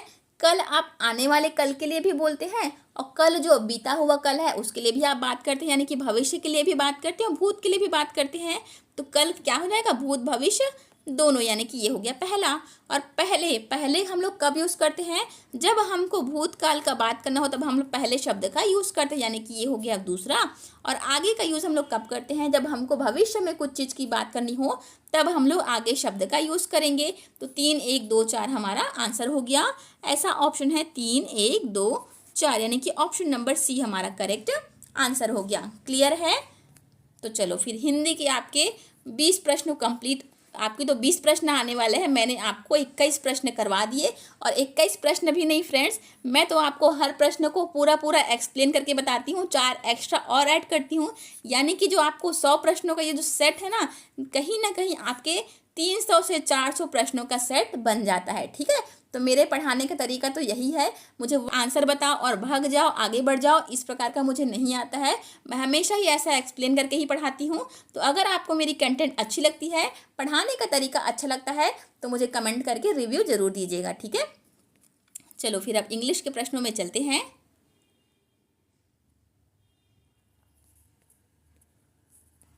देखो, इंग्लिश ग्रामर का प्रश्न आ गया।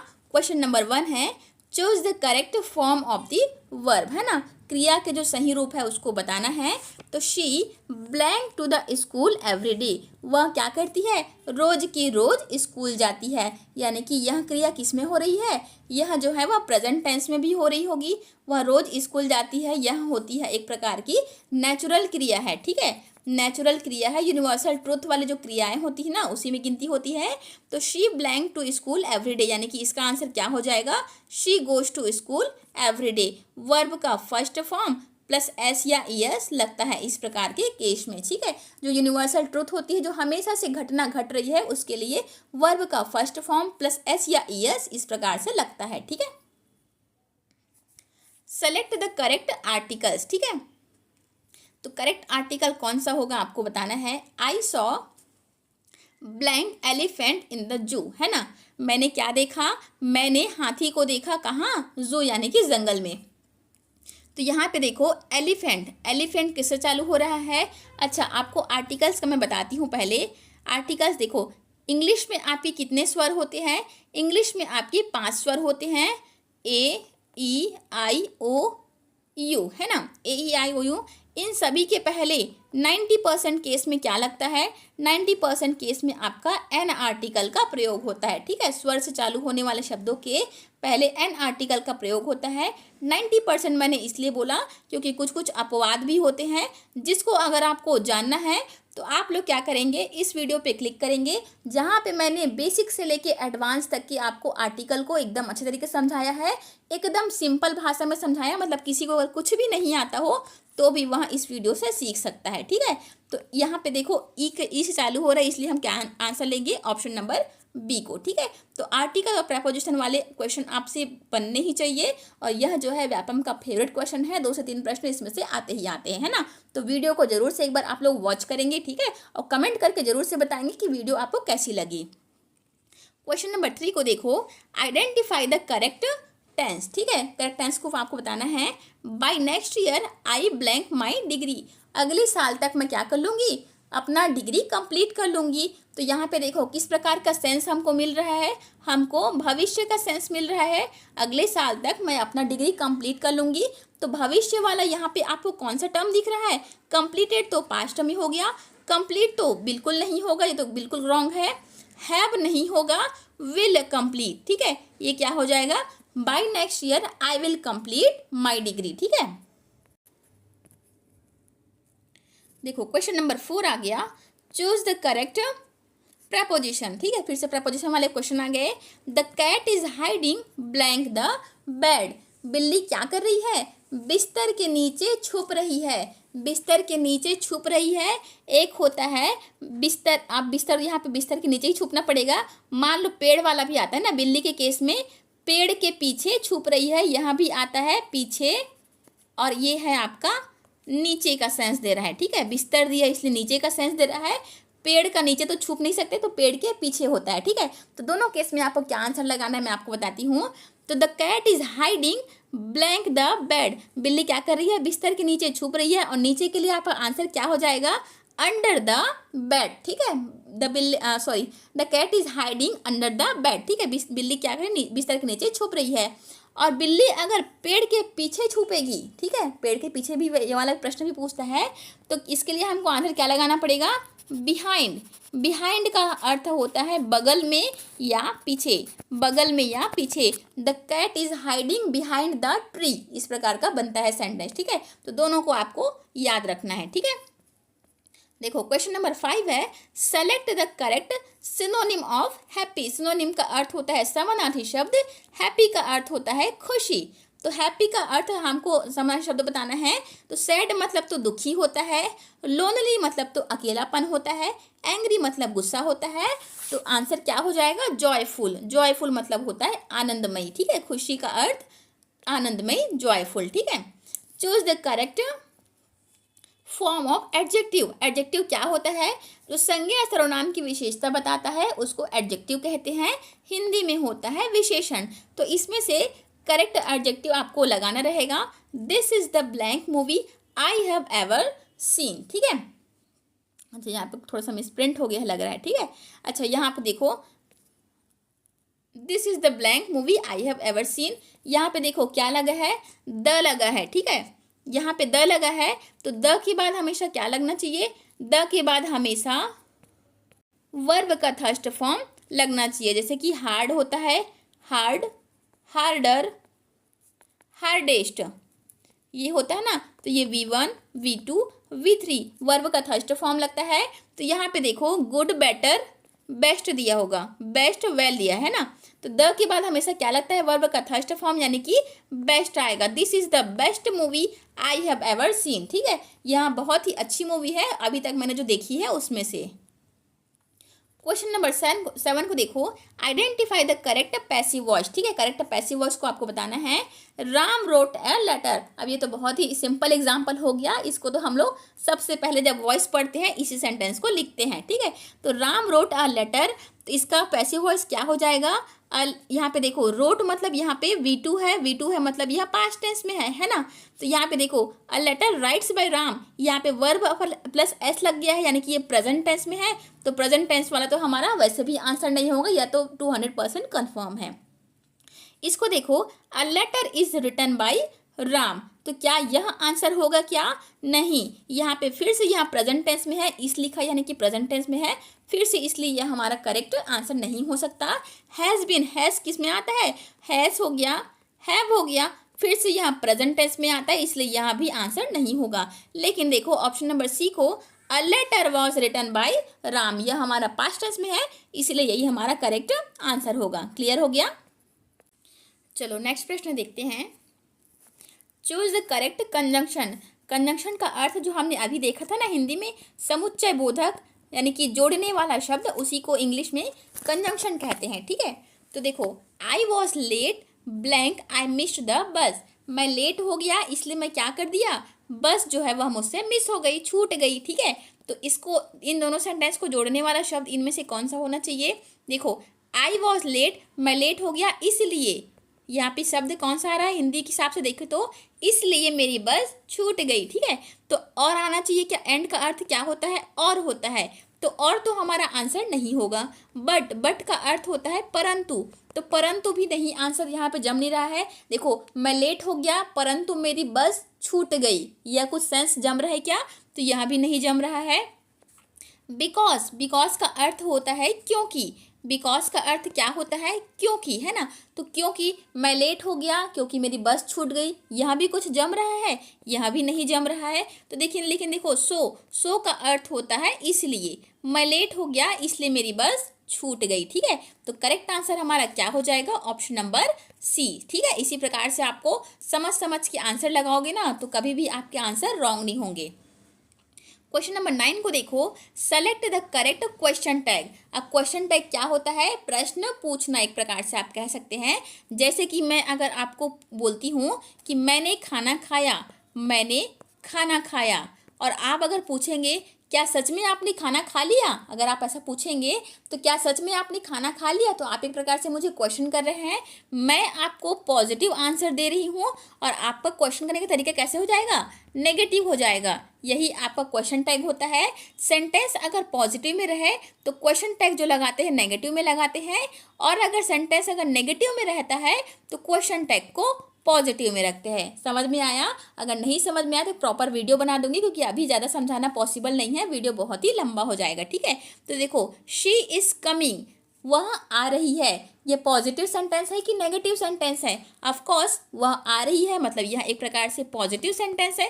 कुछ भी नेगेटिव वर्ड इसमें दिख रहा है क्या? नहीं दिख रहा है, तो क्वेश्चन टैग जो हमारा आएगा वह नेगेटिव आएगा। ठीक है, अब नेगेटिव इनमें से कौन कौन सा है? इश शी, यह तो पॉजिटिव है इसलिए आंसर नहीं हो सकता। इजंट इट यहाँ पे है, डज नॉट शी है, और इजंट शी, तो इन तीनों में से क्या आना चाहिए? देखो यहाँ पे शी दिया है तो इट वाला तो यहाँ पे आंसर नहीं होगा। जो भी आपका सब्जेक्ट रहता है उसी प्रकार से आपको आंसर लेना रहता है ना। बचे हमारे पास कौन कौन से ऑप्शन? ऑप्शन नंबर ए और सी। तो शी इज कमिंग, यहाँ पे हेल्पिंग वर्ब कौन सा है?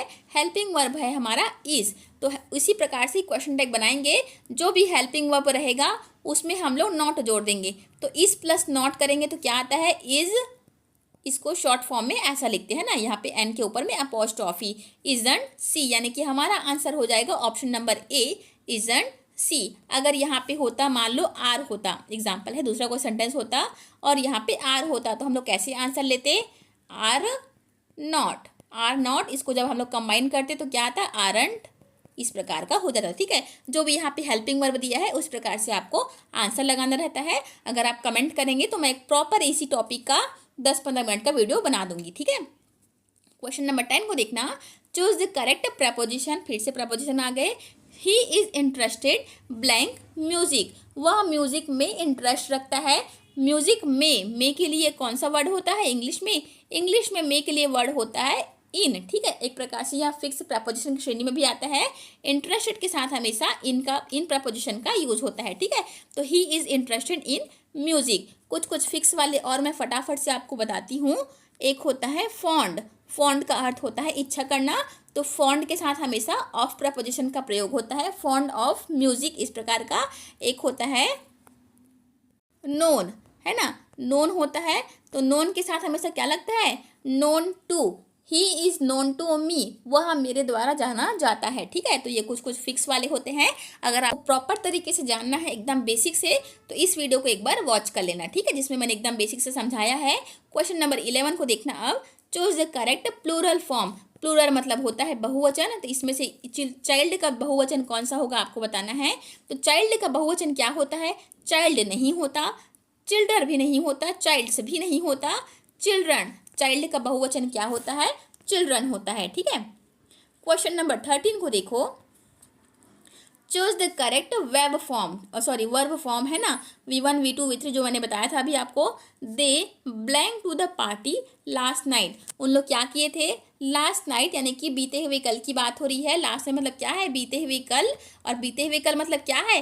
पास्ट टेंस की बात हो रही है। तो कल जो बीता हुआ कल था, रात था, उसमें उन लोग क्या किए? पार्टी गए थे। तो यहाँ पे देखो गो का यहाँ पे तो वर्ब का फर्स्ट फॉर्म ही दे दिया है, इसके साथ कुछ भी और लगा नहीं, इसलिए यह आंसर नहीं होगा।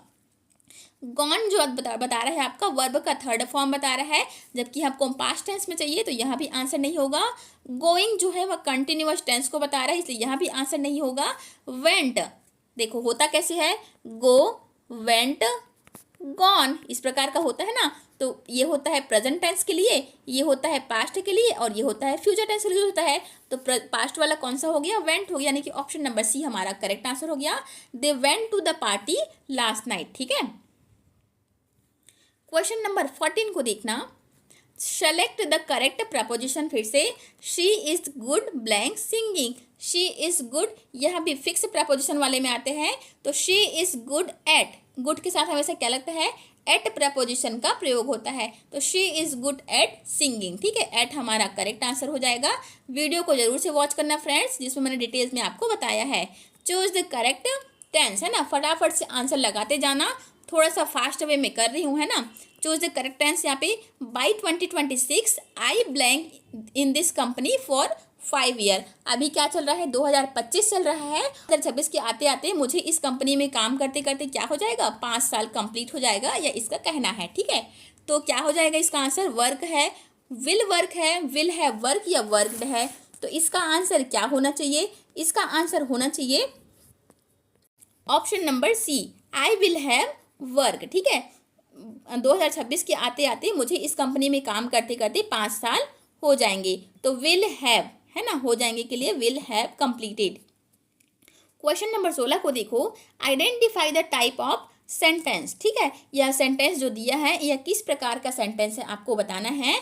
तो प्लीज क्लोज द डोर, आप किसी को बोल रहे हैं please close the door, please दरवाजा बंद कर दीजिए, तो आप उसको क्या कर रहे हैं? प्रश्न पूछ रहे हैं। इंट्रोगेटिव मतलब क्या होता है? इंट्रोगेटिव का अर्थ होता है प्रश्न पूछना, प्रश्नवाचक वाक्य। तो प्रश्न तो हम लोग नहीं पूछ रहे हैं। इंपरेटिव, इंपरेटिव का अर्थ होता है आज्ञा सूचक। ठीक है, आज्ञा सूचक। एक्सक्लेमेटरी का अर्थ होता है आश्चर्य सूचक, आश्चर्य सूचक। जैसे कि मैं अगर बोलती हूँ वह ताजमहल कितना सुंदर है, अगर यहाँ हम यह बोलते हैं ताजमहल कितना सुंदर है, मतलब आश्चर्य को दर्शा रहे हैं, तो यह होता है आश्चर्य सूचक। ठीक है, डिक्लेरेटिव भी नहीं होगा। तो देखो, अगर प्लीज हम बोल रहे हैं प्लीज क्लोज द डोर, मतलब हम क्या कर रहे हैं? किसी को आज्ञा दे रहे हैं कि वह दरवाजे को बंद कर दे, इसीलिए यह क्या सेंटेंस है? इंपरेटिव यानी कि आज्ञा सूचक वाक्य है। ठीक है, क्वेश्चन नंबर 17 को देखना, choose the correct indirect speech. He said I am tired. ठीक है, उसने बोला मैं थका हुआ हूँ, तो इसका करेक्ट क्या हो जाना चाहिए? डायरेक्ट मैं आंसर बताऊँ इसका? इसका आंसर हो जाएगा he said that he was tired. ठीक है, इसको एक्सप्लेन नहीं करूँगी, एक्सप्लेन करूँगी तो बहुत टाइम हो जाएगा। क्वेश्चन नंबर 18 को देखो। ठीक है, क्योंकि वो पूरा एक टॉपिक है वो अलग से। 18 को देखो, select the correct articles. She bought blank orange from the market. अब इससे इजी प्रश्न क्या लोगे? फिर से जो मैंने आपको बताया था ना AEIOU वाला, तो ओ क्या है? एक प्रकार से वॉवेल है, स्वर है, और स्वर के पहले क्या लगाते हैं? एन लगाते हैं। तो she bought an orange, option number B. ठीक है, 19 नंबर के प्रश्न को देखो, चूज द करेक्ट कंजंक्शन। फिर से कंजंक्शन आपको ऐड करना है, यानी कि वाक्यों को, दोनों वाक्यों को जोड़ना है। कॉमा है मतलब क्या है? वाक्य अलग अलग है, इसको जोड़ना है। तो I like T blank I don't like coffee. मुझे चाय पसंद है परंतु आई डोंट लाइक कॉफ़ी। परंतु के लिए क्या हो गया? यहाँ पे क्या सेंटेंस बोल रहा है? जो मीनिंग है क्या दे रहा है? मुझे चाय पसंद है लेकिन मुझे कॉफ़ी जो है वह पसंद नहीं है। तो परंतु का सेंस दे रहा है, लेकिन का सेंस दे रहा है। तो दोनों के लिए इंग्लिश में शब्द कौन सा यूज होता है? बट का, क्योंकि मैंने आपको बताया एंड मतलब होता है और ये वाला तो होता है या, है ना। इस और का मतलब होता है या, और सो का मतलब क्या होता है? सो का मतलब तो इसलिए होता है। ठीक है, तो प्रॉपर सेंटेंस हमारा क्या बन जाएगा? I like T but I don't like coffee. मुझे चाय पसंद है लेकिन मुझे कॉफ़ी नहीं पसंद है। ठीक है, किस किस को चाय पसंद है और किस किस को कॉफ़ी पसंद है एक बार मुझे ज़रूर से बताना। तो मुझे तो चाय बहुत पसंद है। ठीक है, देखो क्वेश्चन नंबर 20 को देखना, choose the correct form of the verb. ठीक है, आइदर राम और Shyam blank responsible for this. Ram मतलब या तो राम, आइदर का अर्थ क्या होता है? या तो। ठीक है, एक होता है नाइदर, नाइदर का अर्थ क्या होता है? ना तो। ठीक है, मतलब यहाँ पे सेंटेंस क्या दिया है? आइदर राम और श्याम, मतलब या तो राम या तो श्याम, ऐसा। और नाइदर दिया तो क्या होता है? न तो राम न तो श्याम। ठीक है, तो नाइदर का अर्थ होता है ना तो, आइदर का अर्थ होता है या तो या तो राम और श्याम रिस्पॉन्सिबल फॉर दिस, या तो राम रिस्पॉन्सिबल है या तो श्याम रिस्पॉन्सिबल है इस कार्य के लिए। ठीक है, तो इसके लिए हम क्या यूज़ करते हैं? हमेशा आइदर और नाइदर कहीं पर भी आपको दिख जाए तो वहाँ पर भी आपको हेल्पिंग वर्ब का सिंगुलर फॉर्म को यूज़ करना है। ठीक है, सिंगुलर फॉर्म, अब यहाँ पे इस दिया है, यहाँ पे एम हो सकता है, ऐसा सिंगुलर फॉर्म को आपको यूज़ करना रहेगा। आइदर राम और श्याम इज, यहाँ पे इस प्रश्न के हिसाब से इज हमारा करेक्ट आंसर हो जाएगा। ठीक है, आइदर दिखे नाइदर दिखे तो हमेशा सिंगुलर फॉर्म को आपको यूज़ करना रहेगा। क्लियर है? तो इस प्रकार से आपके इंग्लिश ग्रामर के भी 20 प्रश्न कंप्लीट होते हैं। फिर से आपको एक चीज़ कहूँगी, अभी तक भी आपने वीडियो को लाइक नहीं किया है तो तुरंत से आपको लाइक करना है। ठीक है, अब रीजनिंग के हम 20 प्रश्नों को देखते हैं।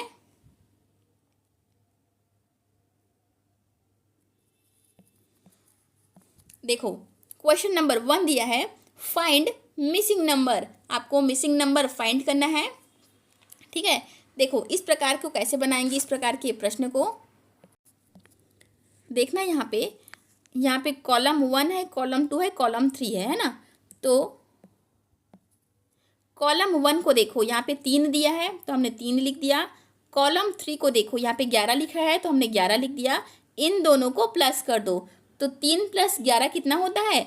14 होता है। और 14 भागी 2 कर देंगे तो कितना आता है? 14 भागी 2 करने से आता है 7, जो कि क्या है? हमारा बीच लाइन का आंसर है। समझ में आया कैसे किए? यहाँ पे देखो 4 दिया है, 4 है, यहाँ पर है 8, तो 4 + 8 कितना होता है? 4 + 8 हमारा 12 होता है। अब इस 12 को मैं 2 से अगर भाग करती हूँ तो कितना आएगा? 2 छक्के 12 होता है, यानी कि ये हमारा C2 का यानी कि कॉलम 2 का आंसर हो गया। अब जो भी एक्शन हमने यहाँ पे परफॉर्म किया है, सेम एक्शन को यहाँ पर परफॉर्म करना पड़ेगा। तो 6 लिख दिया हमने, 6 लिखा पहले। यहाँ पे कॉलम 3 है 10, तो 6 + 10 कितना होता है? 16 होता है। अब 16 भागित यहाँ पे 2 किए थे इसलिए यहाँ पर हमको 2 करना पड़ेगा। तो 16 भागित 2 कितना होता है? 8 होता है। 16 भागित 2 कितना होता है? 8 होता है, यानी कि क्वेश्चन मार्क्स की जगह में क्या आ जाएगा? 8 आ जाएगा, यानी कि ऑप्शन नंबर बी हमारा करेक्ट आंसर हो गया। क्लियर है? आपको जोड़ तोड़ करके जैसा भी कर करके आंसर को लाना रहेगा। बस ये चीज़ है, आप जो भी एक्शन यहाँ पे परफॉर्म करें, यहाँ पे परफॉर्म करें और यहाँ भी परफॉर्म होना चाहिए। ठीक है, मिसमैच नहीं होना चाहिए, बस आपको इतना ध्यान रखना है। देखो अगला प्रश्न में चलते हैं।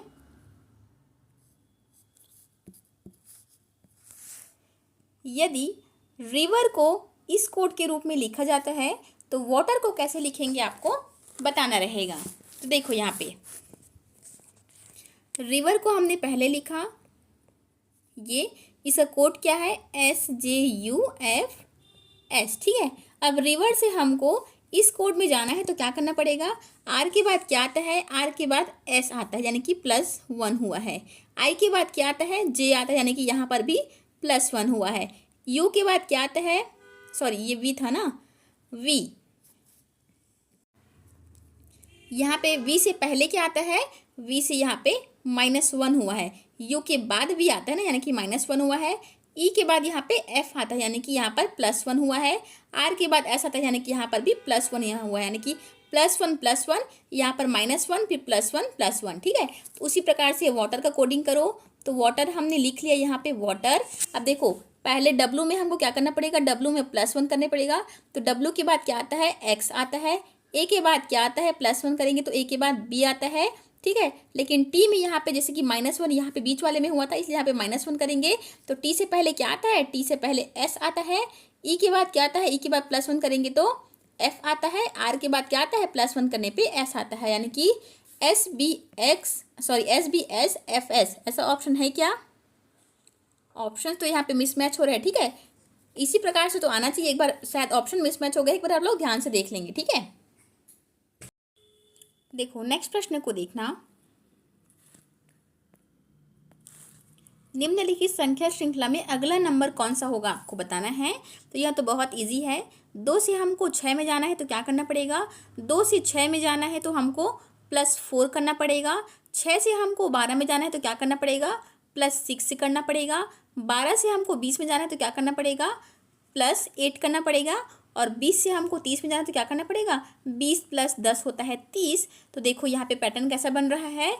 4 था, फिर 6 हुआ, फिर 8 हुआ, फिर 10 हुआ, यानी कि +2 का एडिशन हो रहा है। ठीक है, तो यहाँ पर भी हमको क्या करना पड़ेगा? +2 का एडिशन, यानी कि 10 के बाद हमको 12 को जोड़ना पड़ेगा। तो 30 + 12 कितना होता है? 30 + 12 होता है हमारा 42। ठीक है, अब तो 42 हमारा करेक्ट आंसर हो गया। अब आप सोचेंगे कि मुझे पता कैसे चला कि इसमें प्लस ही हुआ है करके। तो इसका मैंने इस वीडियो में प्रॉपर आपको एकदम ट्रिक के साथ समझाया है कि प्लस किस में करना होता है, गुणा किस में करना होता है, क्या करना होता है, सारे के सारे इस वीडियो में एक्सप्लेन किया है। आपको सीरीज़ सीखना हो तो सभी प्रकार के सीरीज़ मैंने इस वीडियो में कराया है, ज़रूर से एक बार वॉच कर लेना। ठीक है, देखो नेक्स्ट प्रश्न आ गया। एक व्यक्ति उत्तर की ओर मुड़ा और 5 कदम चला, फिर दाहिनी ओर मुड़ा और 3 कदम चला। अब वह प्रारंभिक बिंदु से किस दिशा में है और कितनी दूरी पर है आपको बताना है। देखो इस प्रकार के प्रश्न को सॉल्व करने के लिए मैंने आपको हमेशा बता रखा है, सबसे पहले आपको डायरेक्शन बनाना है। ठीक है, उत्तर, दक्षिण, पूरब और ये पश्चिम। अब आपको हमेशा स्टार्टिंग पॉइंट इस सेंटर को मार्क करके चलना है, ठीक है। तो क्या बोल रहा है, उत्तर की ओर कितना मुड़ा है, उत्तर की ओर 5 कदम चला है बोला है। उत्तर की ओर यानी कि ऊपर हमारा उत्तर है, तो हम क्या करेंगे, ऊपर की तरफ यहाँ से स्टार्ट करके ऊपर की तरफ 5 कदम जाएंगे। तो ये हो गया हमारा 5 कदम। यहाँ पर आकर के वह फिलहाल रुक गया है। फिर क्या बोल रहा है, दाहिनी ओर मुड़ा और 3 कदम चला। अब देखो उसका मुख जो है उत्तर की ओर है, तो इसका दायां तरफ इस साइड होगा, राइट हैंड साइड, और बायां किस होगा, लेफ्ट हैंड साइड हमारा इस तरफ होगा। दायां मुड़ा बोल रहा है यानी कि यहाँ से हम लोग दाएं तरफ इस तरफ चलेंगे। कितना चलेंगे, 3 कदम चलेंगे, ठीक है। और यहाँ पर आकर के रुक जाएंगे, ठीक है। अब क्या बोल रहा है, अब यह बोल रहा है कि प्रारंभिक बिंदु से किस दिशा में है और कितनी दूरी पर है, आपको बताना है, ठीक है।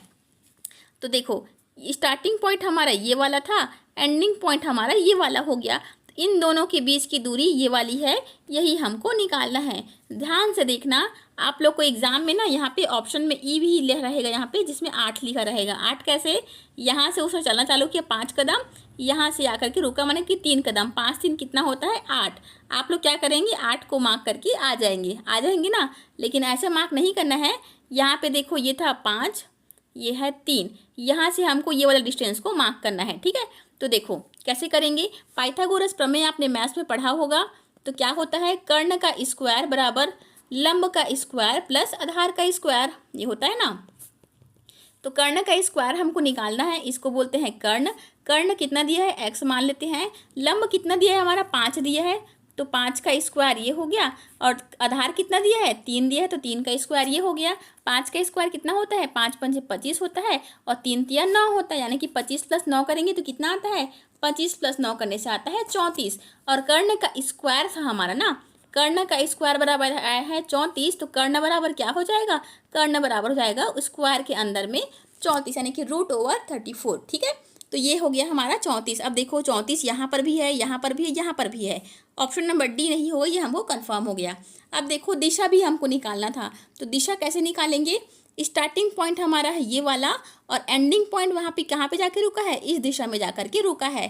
तो ये दिशा हमारा कौन सा था, उत्तर था, ये था हमारा पूरब दिशा। इन दोनों के बीच की दिशा कौन सी होगी, इन दोनों के बीच की दिशा को बोलते हैं उत्तर पूर्व। समझ में आया, ये दिशा है हमारी उत्तर, ये है हमारी पूर्व, दोनों के बीच की दिशा हो गई उत्तर पूर्व।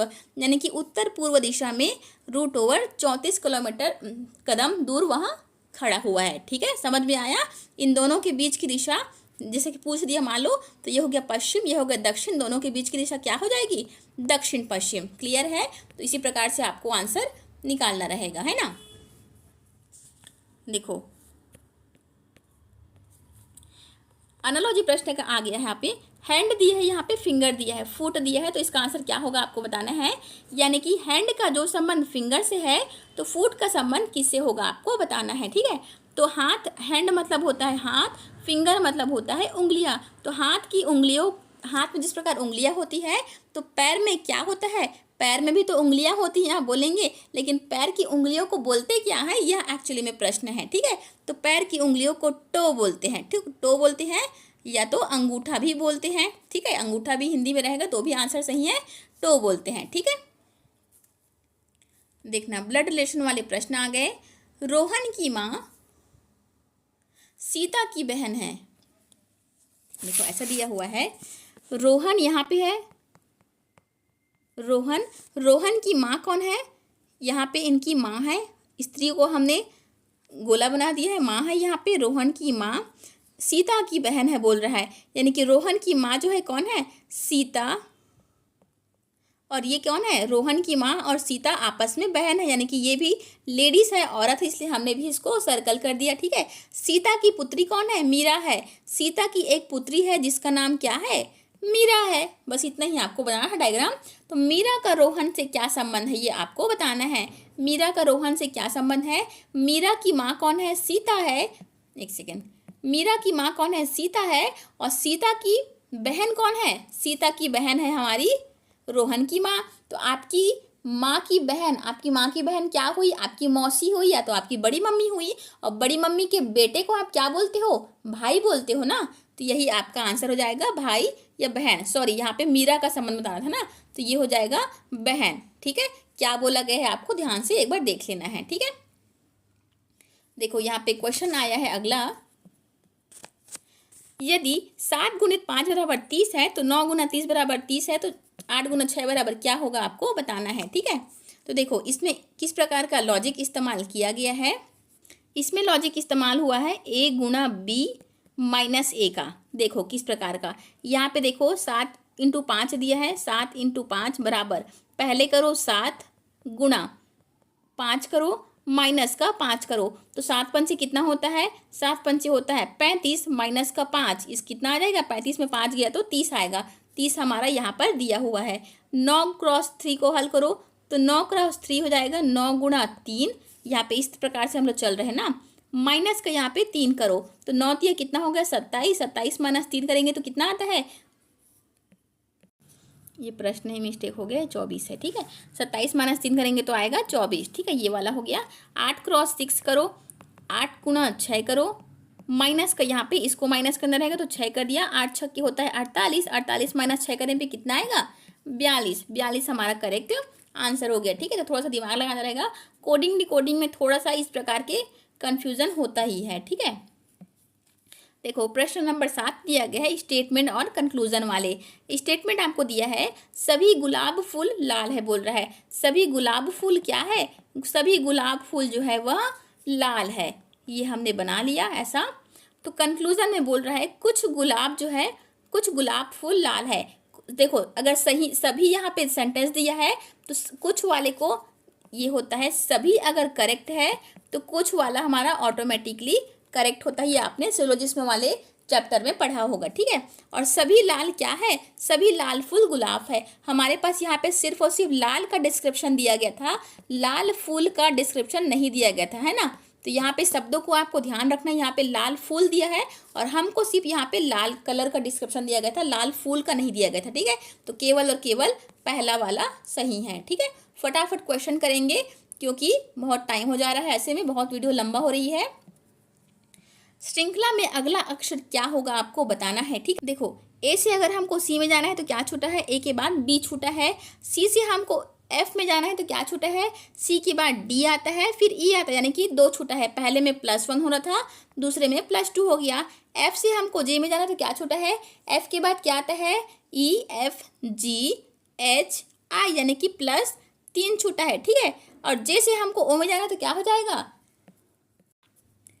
के एल एम एन, 4 छूटा है ना, +4 हुआ, उसके बाद ओ आया है। तो यहाँ पे देखो 1 2 3 4, तो अगला क्या होना चाहिए, +5 होना चाहिए, 5 लेटर जो है छूटना चाहिए। तो ओ के बाद क्या आता है, P Q R S T, समझ में आया। टी के बाद क्या आता है, क्यू, क्या आता है, टी के बाद क्यू, 5 हमने छोड़ दिया, अगला कौन सा पकड़ लिया, क्यू को पकड़ लिया। तो क्यू हमारा करेक्ट आंसर है, यानी कि ऑप्शन नंबर डी हमारा करेक्ट आंसर हो गया। ठीक है, तो इसी प्रकार से आपको प्रश्न को देखना है, ये व्यापम का फेवरेट प्रश्न है। ठीक है, और जो इस प्रकार के प्रश्न करवा रहे हो ना, ये भी व्यापम का फेवरेट प्रश्न है, मिसिंग नंबर वाले। तो फाइंड द मिसिंग नंबर। ठीक है, यहाँ पे देखो आपको कैसे सॉल्व करना रहेगा, ये तो बहुत ईजी है। कॉलम 1 को पकड़ो, कॉलम 3 को पकड़ो, 4 6 कितना होता है, 4 6 होता है हमारा 10, है ना। यहाँ पे देखो 3 को पकड़ो, यहाँ पे 2 को पकड़ो, 3 + 2 कितना होता है, 3 + 2 हमारा 5 होता है।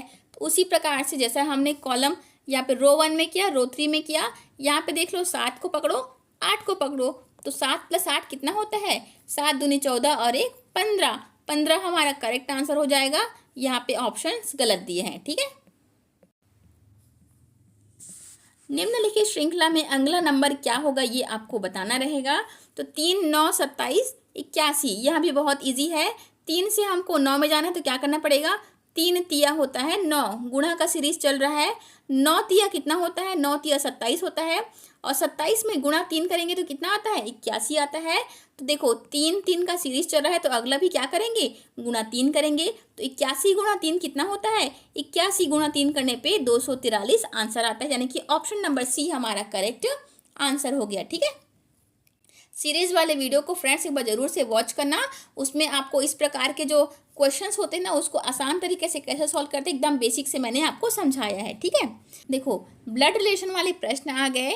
यहाँ पे देखना, अनीता की बहन रेखा की माँ की बेटी है, तो रेखा अनीता से कैसा संबंध रखती है यह आपको बताना है, ठीक है। तो सबसे पहले प्रश्न को यहाँ से सॉल्व करो। रेखा की माँ की बेटी है, लंबा चौड़ा डिस्क्रिप्शन दिया है तो यहीं से सॉल्व करते हैं। रेखा हमने लिख दिया, यहाँ पे रेखा है, महिला है इसलिए हमने सर्कल बना दिया। रेखा की माँ, रेखा की माँ ये हो गई रेखा की माँ, ठीक है। इसकी बेटी, रेखा की माँ की बेटी ये हो गई आपकी बेटी है, इसलिए हमने यहाँ पे सर्कल बना दिया। यानी कि इन दोनों क्या है, आपस में भाई बहन बहन है, ठीक है, दोनों बहन है। अब क्या बोल रहा है, अनीता की बहन कौन है, रेखा की माँ की बेटी। यानी कि ये जो बेटी हम आया था ये वाला बेटी, ये कौन है बोल रहा है, अनीता की बहन है बोल रहा है। अनीता की बहन ही क्या है, रेखा की माँ की बेटी है। यानी कि जो बहन दिया गया था डिस्क्रिप्शन, अनीता की बहन रेखा की माँ की बेटी है। इस प्रकार से आपका डायग्राम बन गया। तो रेखा जो है अनीता से कैसा संबंध रखती है आपको बताना है। तो ये तो क्लियरली दिख रहा है, आपकी माँ की बेटी आपकी क्या होंगी, आपकी माँ की बेटी आपकी बहन होंगी, और उनकी बहन क्या होंगी, आप ही की भी तो बहन होंगी, तो इसलिए यह आंसर है बहन, ठीक है। यदि एप्पल को क्या लिखा जाता है, एप्पल का कोड आपको इस प्रकार से दिया गया है, तो मैंगो का कोड कैसा होगा आपको बताना है। देखो सबसे पहले यहाँ पे एप्पल को लिखो, है ना, CQRM, क्लियर है। यहाँ से देखो, अगर हमको ए से अगर सी में जाना है तो क्या करना पड़ेगा, +2 करना पड़ेगा। कैसे, ए के बाद बी उसके बाद सी, है ना। पी से हमको क्यू में जाना है तो क्या करना पड़ेगा, +1 ही करना पड़ेगा। पी से हमको आर में जाना है तो क्या करना पड़ेगा, PQR, यानी कि +2 हुआ है। एल से हमको एम में जाना है तो +1 करना पड़ेगा। ई से हमको जी में जाना है तो EFG, यानी कि +2 करना पड़ेगा। तो +2 +1 +2 +1 इस प्रकार का सीरीज है, ठीक है। तो उसी प्रकार से मैंगो को भी लिख लेते हैं।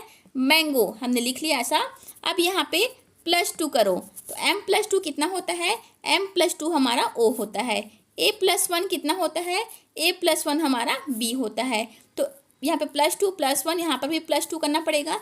N+2 कितना हो जाएगा P, और G+1 कितना हो जाएगा G+1 H, और O+2 कितना होता है Q होता है, यानी कि OBPHQ, OBPHQ, यानी कि ऑप्शन नंबर सी हमारा करेक्ट आंसर हो गया, ठीक है। तो इस प्रकार से आपको सॉल्व करना रहेगा। देखो 15वें नंबर का प्रश्न आपको दिया गया है, ऑड वन आउट, ठीक है। अलग को पहचानना है। इनमें से शब्द आपको दिए हैं ट्रायंगल, स्क्वायर, सर्कल और सिलेंडर। सिलेंडर का अर्थ होता है बेलन, ठीक है। सर्कल का अर्थ होता है वृत्त, स्क्वायर का अर्थ होता है वर्ग, और ट्रायंगल का अर्थ होता है त्रिभुज, ठीक है। तो ध्यान से देखो, ट्रायंगल हो गया, वर्ग हो गया और वृत्त, तीनों क्या है, 2 डायमेंशनल वस्तुएं हैं, इमेजेस है, जो भी आप बोलना चाहो बोल सकते हो। 2 डायमेंशनल में गिनती होता है, लेकिन बेलन क्या है, बेलन जो है वह 3 डायमेंशनल वस्तुएं हैं, ठीक है। तो इनमें से अलग कौन सा हो गया, इनमें से अलग देखो, यह 2D है, यह भी 2D है, यह भी 2D इमेजेस है, इसलिए अलग हो गया हमारा बेलन, ठीक है। यानी कि ऑप्शन नंबर डी हमारा करेक्ट आंसर हो गया।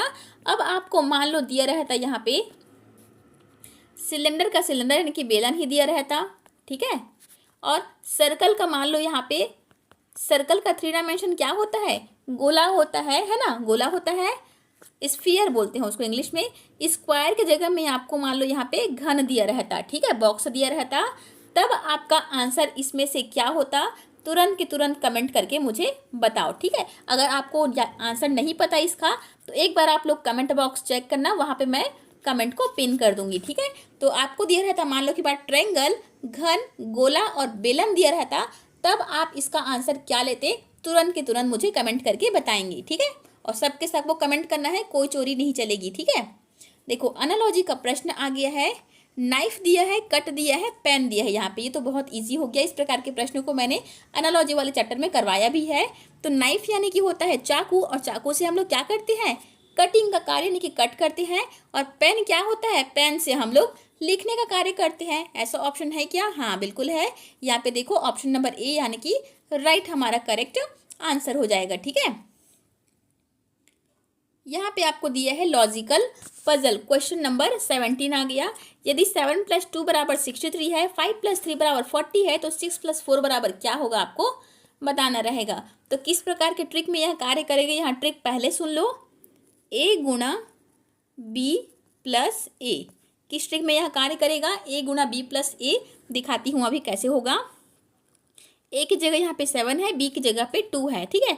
तो a यानी कि 7 गुणा 7 + 2 करो, कितना आया, 7 गुना 7 + 2 कितना होता है, 9, और 9 7 कितना होता है, 63 होता है, यानी कि 63 हमारा करेक्ट आंसर हो गया। समझ में आया। यहाँ पे देखो 5 + 3 में अप्लाई करके देखना, तो a की जगह में 5 है, गुणा 5 + 3 कर दो तो कितना हो जाएगा, 5 गुना 5 + 3 कितना होता है, 5 + 3 8 होता है, 8 पंचे कितना होता है, 40 होता है, यानी कि 40 हमारा करेक्ट आंसर हो गया। इसी प्रकार से हमको ऑपरेशन यहाँ पर परफॉर्म करना रहेगा। तो 6 + 4, तो 6 गुणा 6 + 4 करेंगे तो कितना हो जाएगा, 6 गुना 6 + 4 होता है 10, और 10 गुना 6 कितना होता है 60, यानी कि 60 हम ऑप्शन नंबर डी हमारा करेक्ट आंसर हो गया। क्लियर हुआ। इस प्रकार के ट्रिक पे यह काम करता है। आपको ना प्रैक्टिस से आएगा ये सब चीज़ें, ठीक है। एकदम अचानक से नहीं आएगा कि आपने तुरंत देखा और तुरंत आपको आंसर मिल गया, ऐसा नहीं होगा। जितना आप प्रैक्टिस करेंगे ना, उतना ही ज़्यादा आपको आंसर को सॉल्व करने में आसानी होगी, स्पीड बढ़ेगी। इसीलिए मैं हमेशा बोलती हूँ, जब भी आप टेस्ट पेपर देने बैठे, टेस्ट पेपर की ही बात नहीं है, रीजनिंग मैथ्स कुछ भी आप वीडियो देखते हैं तो क्या करेंगे, हमेशा पेन पेपर लेकर के बैठा कीजिए और साथ में आंसर सॉल्व करेंगे ना, तो आपको ज़्यादा अच्छे से समझ में आएगा और स्पीड भी बढ़ेगा। अल्फ़ाबेटिकल सीरीज दिया है। क्वेश्चन नंबर 19 में अक्षरों की संख्या में अगला अक्षर क्या होगा, ये आपको बताना रहेगा, ठीक है। तो बी से हमको ई में जाना है, तो क्या करना पड़ेगा, देखो बी के बाद क्या आता है, सी डी, है ना, सी और डी आता है, यानी कि 2 छूटा है, यानी कि +3 हुआ है, ठीक है। अब ई से हमको एच में जाना है, तो क्या करना पड़ेगा, ई के बाद क्या आता है, एफ जी, उसके बाद एच आता है ना, यानी कि +3 यहाँ पर भी हुआ है। एच से हमको के में जाना है, तो क्या करना पड़ेगा, आई जे, जे के बाद क्या आ गया है, के आ गया है, यानी कि +3 यहाँ पर भी हुआ है। के के बाद यहाँ पे एन में जाना है, तो के के बाद क्या आता है, एल एम, एम के बाद क्या आ गया है, एन आ गया, यानी कि यहाँ पर भी +3 हुआ है। तो +3 हमको चल रहा है, तो आगे भी हमको +3 करना पड़ेगा, किसमें, एन में, और n+3 कितना होता है, एन के बाद आता है, एक सेकेंड, ओ पी, पी के बाद क्या आता है, क्यू। आंसर क्या आ गया हमारा, क्यू। ऐसा ऑप्शन है क्या, बिल्कुल है, ऑप्शन नंबर ए में, ठीक है। तो +3 का हमारा सीरीज चल रहा था, ठीक है। फिर से पजल वाले क्वेश्चन आ गए, स्टेटमेंट और कंक्लूजन वाले, ठीक है। स्टेटमेंट आपको दिया है, सभी शिक्षक क्या है, ईमानदार है बोल रहा है। कंक्लूजन आपको दिया गया है, पहला, कुछ ईमानदार लोग शिक्षक है। सबसे पहले डायग्राम बनाओ, सभी शिक्षक क्या है, ये हो गया आपका शिक्षक। सभी शिक्षक क्या है, ईमानदार है बोल रहा है, ठीक है। कुछ ईमानदार लोग शिक्षक है, तो कुछ ईमानदार लोग शिक्षक हैं क्या, देखो जब सभी का केस दिया हो तो हमेशा क्या होता है, जब सभी हमारा सही होता है तो कुछ का हमारा सही हो जाता है। यह आपके सिलोजिज्म का रूल होता है, ठीक है। ये चैप्टर मैंने अभी तक इंक्लूड नहीं किया है, लेकिन आप कमेंट करेंगे तो इस चैप्टर को भी मैं आपको ट्रिक से समझा दूंगी, ठीक है। और सभी ईमानदार लोग क्या है, शिक्षक है बोल रहा है। ईमानदार लोग सभी की बात नहीं हो रही है, हमको पता ही नहीं है, तो सेकंड गलत है, पहला वाला सही है, यानी कि ऑप्शन नंबर ए ही हमारा करेक्ट आंसर हो गया, ठीक है। तो इस प्रकार से आपके रीजनिंग के भी 20 प्रश्न कंप्लीट हो गए। अब चलते हैं हम लोग मैथ्स में, ठीक है। थोड़ा सा फास्ट वे में करवा रही हूँ, उम्मीद करती हूँ कि आपको समझ में आ रहा होगा, ठीक है। देखो परसेंटेज का प्रश्न आ गया मैथ्स का। परसेंटेज का मैच द फॉलोइंग है ना, सही जोड़ी मिलाना है आपको।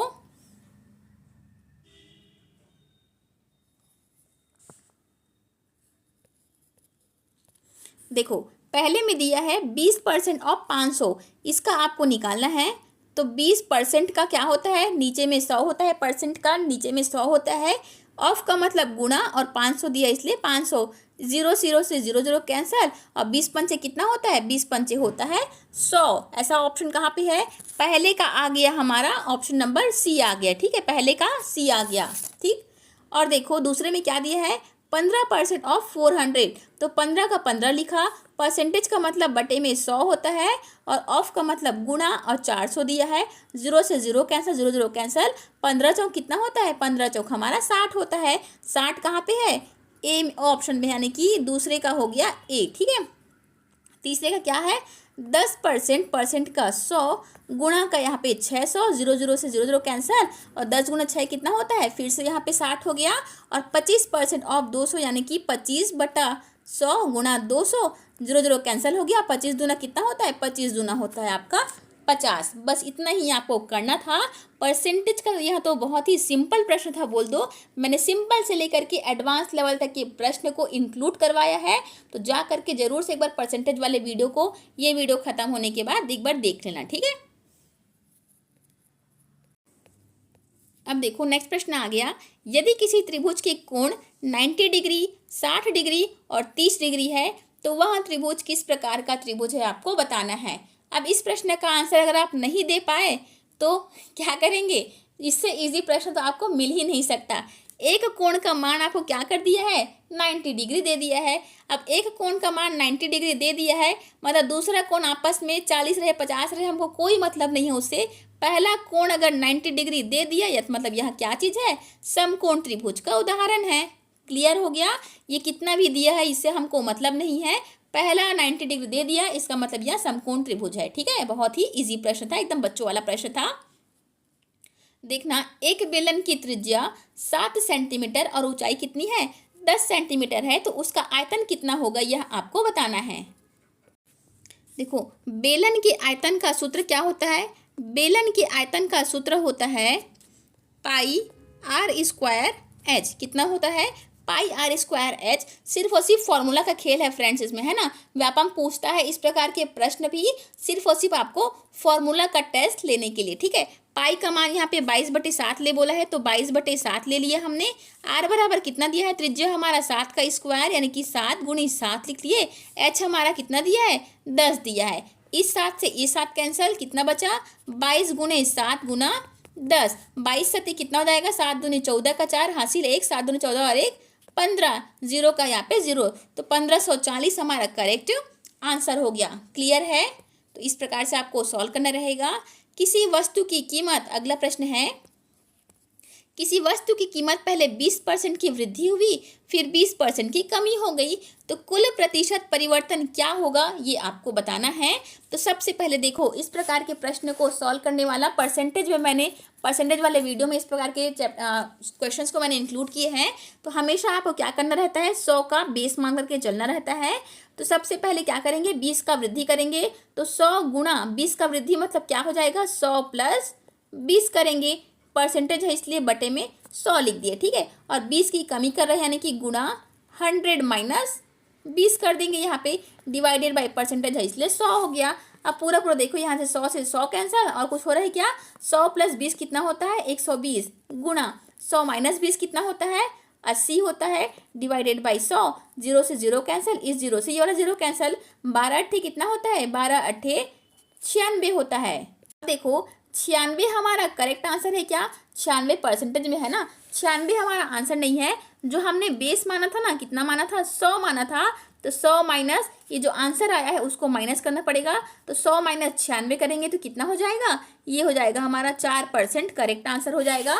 अब देखो 4% की कमी भी है यहाँ पे और 4% की वृद्धि भी है, तो आपको कौन सा आंसर लेना है। यहाँ पे हमारा पहला वाला कितना था, पहले था हमारा 100, हमारा उत्तर कितना आया है, 96 आया है। तो 100 से 96 छोटा है कि बड़ा है, छोटा है, तो छोटा है मतलब कि कमी हुई है, ठीक है। मतलब किसी वस्तु को 20% बढ़ाएंगे, फिर 20% की कमी करेंगे तो उसमें 4% की कमी हो जाती है, ठीक है। 4% की कमी यानी कि ऑप्शन नंबर बी हमारा करेक्ट आंसर हो जाएगा।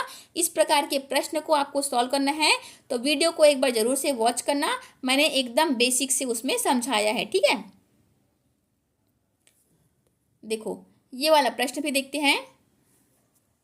ए अकेला किसी काम को 12 दिन में करता है और बी अकेला 15 दिन में करता है, तो दोनों मिलकर काम करेंगे तो कार्य कितने दिन में पूरा होगा, यह आपको बताना है।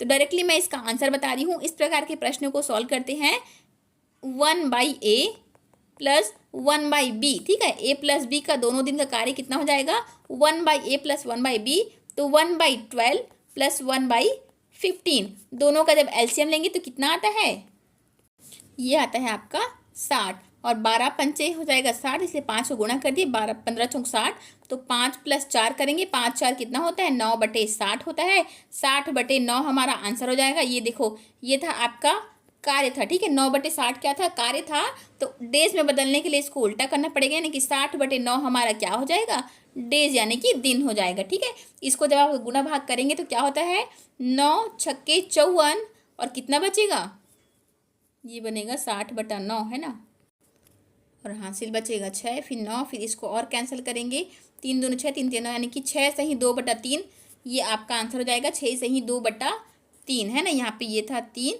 तो ऑप्शन ए हमारा करेक्ट आंसर हो जाएगा, ठीक है। अभी बहुत टाइम हो गया इसलिए मैं फटाफट करवा रही हूँ फ्रेंड्स, ठीक है। अगर आपको डिटेल में समझना हो इस प्रकार के प्रश्न को तो ज़रूर से एक बार वीडियो को आप लोग वॉच करना, ठीक है। ये वाला तो बहुत ईजी प्रश्न है, लंबाई उसकी चौड़ाई से कितना अधिक है बोल रहा है, चलो एक बार करवा ही देती हूँ। देखो क्वेश्चन आपको दिया है, एक आयत की लंबाई उसकी चौड़ाई से 6 मीटर अधिक है, यदि उसका क्षेत्रफल 135 मीटर स्क्वायर है तो लंबाई और चौड़ाई ज्ञात करना है। तो सबसे पहले देखो हम लोग चौड़ाई को मान लेते हैं, माना कि चौड़ाई जो है x है, तो लंबाई कितना हो जाएगा, लंबाई यहाँ पे चौड़ाई से 6 मीटर अधिक है बोला, यानी कि x + 6 हो जाएगा।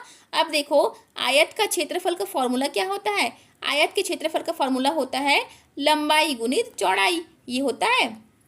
लंबाई कितना दिया है, x दिया है, चौड़ाई है आपका x + 6 है ना, और क्षेत्रफल एक्चुअली में दिया कितना है 135 दिया, इसलिए हमने 135 को यहाँ पे पुट कर दिया। अब देखो x गुणा x करेंगे तो कितना होता है x का स्क्वायर प्लस यहाँ पे कितना हो जाएगा 6x, और ये हो जाएगा 135 का 135। इसको जब आप लोग सॉल्व करेंगे ना, x² + 6x माइनस का 135 बराबर हो जाएगा 0, तो आपका आंसर निकल जाएगा, ठीक है। लंबाई थोड़ा मैं पुट कर देना, आंसर निकल जाएगा। यहाँ पे देखो दिया भी है इसका आंसर। चलो फिर अगला प्रश्न को देखते हैं फ्रेंड्स। अगले शायद तक यहाँ बुधवार को है ना, बुधवार को मेगा टेस्ट 3 अपलोड होगा, ठीक है। मेगा टेस्ट 3 हम लोग सॉल्व करने वाले हैं, जिसमें आपके पूरे के पूरे 100 प्रश्न इसी प्रकार से आपको मिलने वाले हैं। थोड़ा सा लेवल को और अप करेंगे, ठीक है। स्टार्टिंग को मैंने थोड़ा सा लेवल इजी रखा था, फिर थोड़ा सा टफ हुए, अब जो लेवल 3 रहेगा उसका लेवल जो है और अप करेंगे, थोड़ा और टफ लेवल का प्रश्न सॉल्व करेंगे, ठीक है। तो बुधवार के दिन आप लोग प्रिपेयर रहेंगे मेगा टेस्ट नंबर 3 के लिए, और बाकी दिनों में आप क्या करेंगे, सोमवार और मंगलवार जो दिन बचे हैं, सोमवार और मंगलवार, इसमें आपके मैथ्स और रीजनिंग के वीडियो आएंगे। मैथ्स और रीजनिंग के टॉपिक वाइज वीडियोस डल रहे होंगे। अगर आपने अभी तक नहीं देखा है तो मैंने अमीन पटवारी का प्लेलिस्ट बना दिया है, मैथ्स का भी प्लेलिस्ट ऑलरेडी बन चुका है, रीजनिंग का भी प्लेलिस्ट बन चुका है, ठीक है। तो वीडियो को आप लोग जरूर से वॉच करना। अगर वीडियो वाला सेक्शन में नहीं मिलता है तो प्लेलिस्ट में जा करके देखना, अमीन पटवारी नाम से बना है, मिशन मैथ्स बना है, मिशन रीजनिंग का कंप्लीट कोर्स नाम से बना हुआ है, ठीक है। तो जरूर से सारे वीडियो को वॉच करना, सभी वीडियो जो है आप ही के लिए बनाए गए हैं, ठीक है। और अगला वीडियो जो है कौन से टॉपिक पर चाहिए, मतलब मैथ्स का तो बनेगा ही बनेगा, मैथ्स और रीजनिंग के कौन से टॉपिक का चाहिए यहाँ भी एक बार जरूर से कमेंट कर देना, ठीक है। चलो फिर इस प्रश्न को हम लोग देखते हैं। एक छात्र ने 500 अंकों में से 335 अंक प्राप्त किए, उसका प्रतिशत प्राप्तांक कितना है ये आपको बताना है, ठीक है।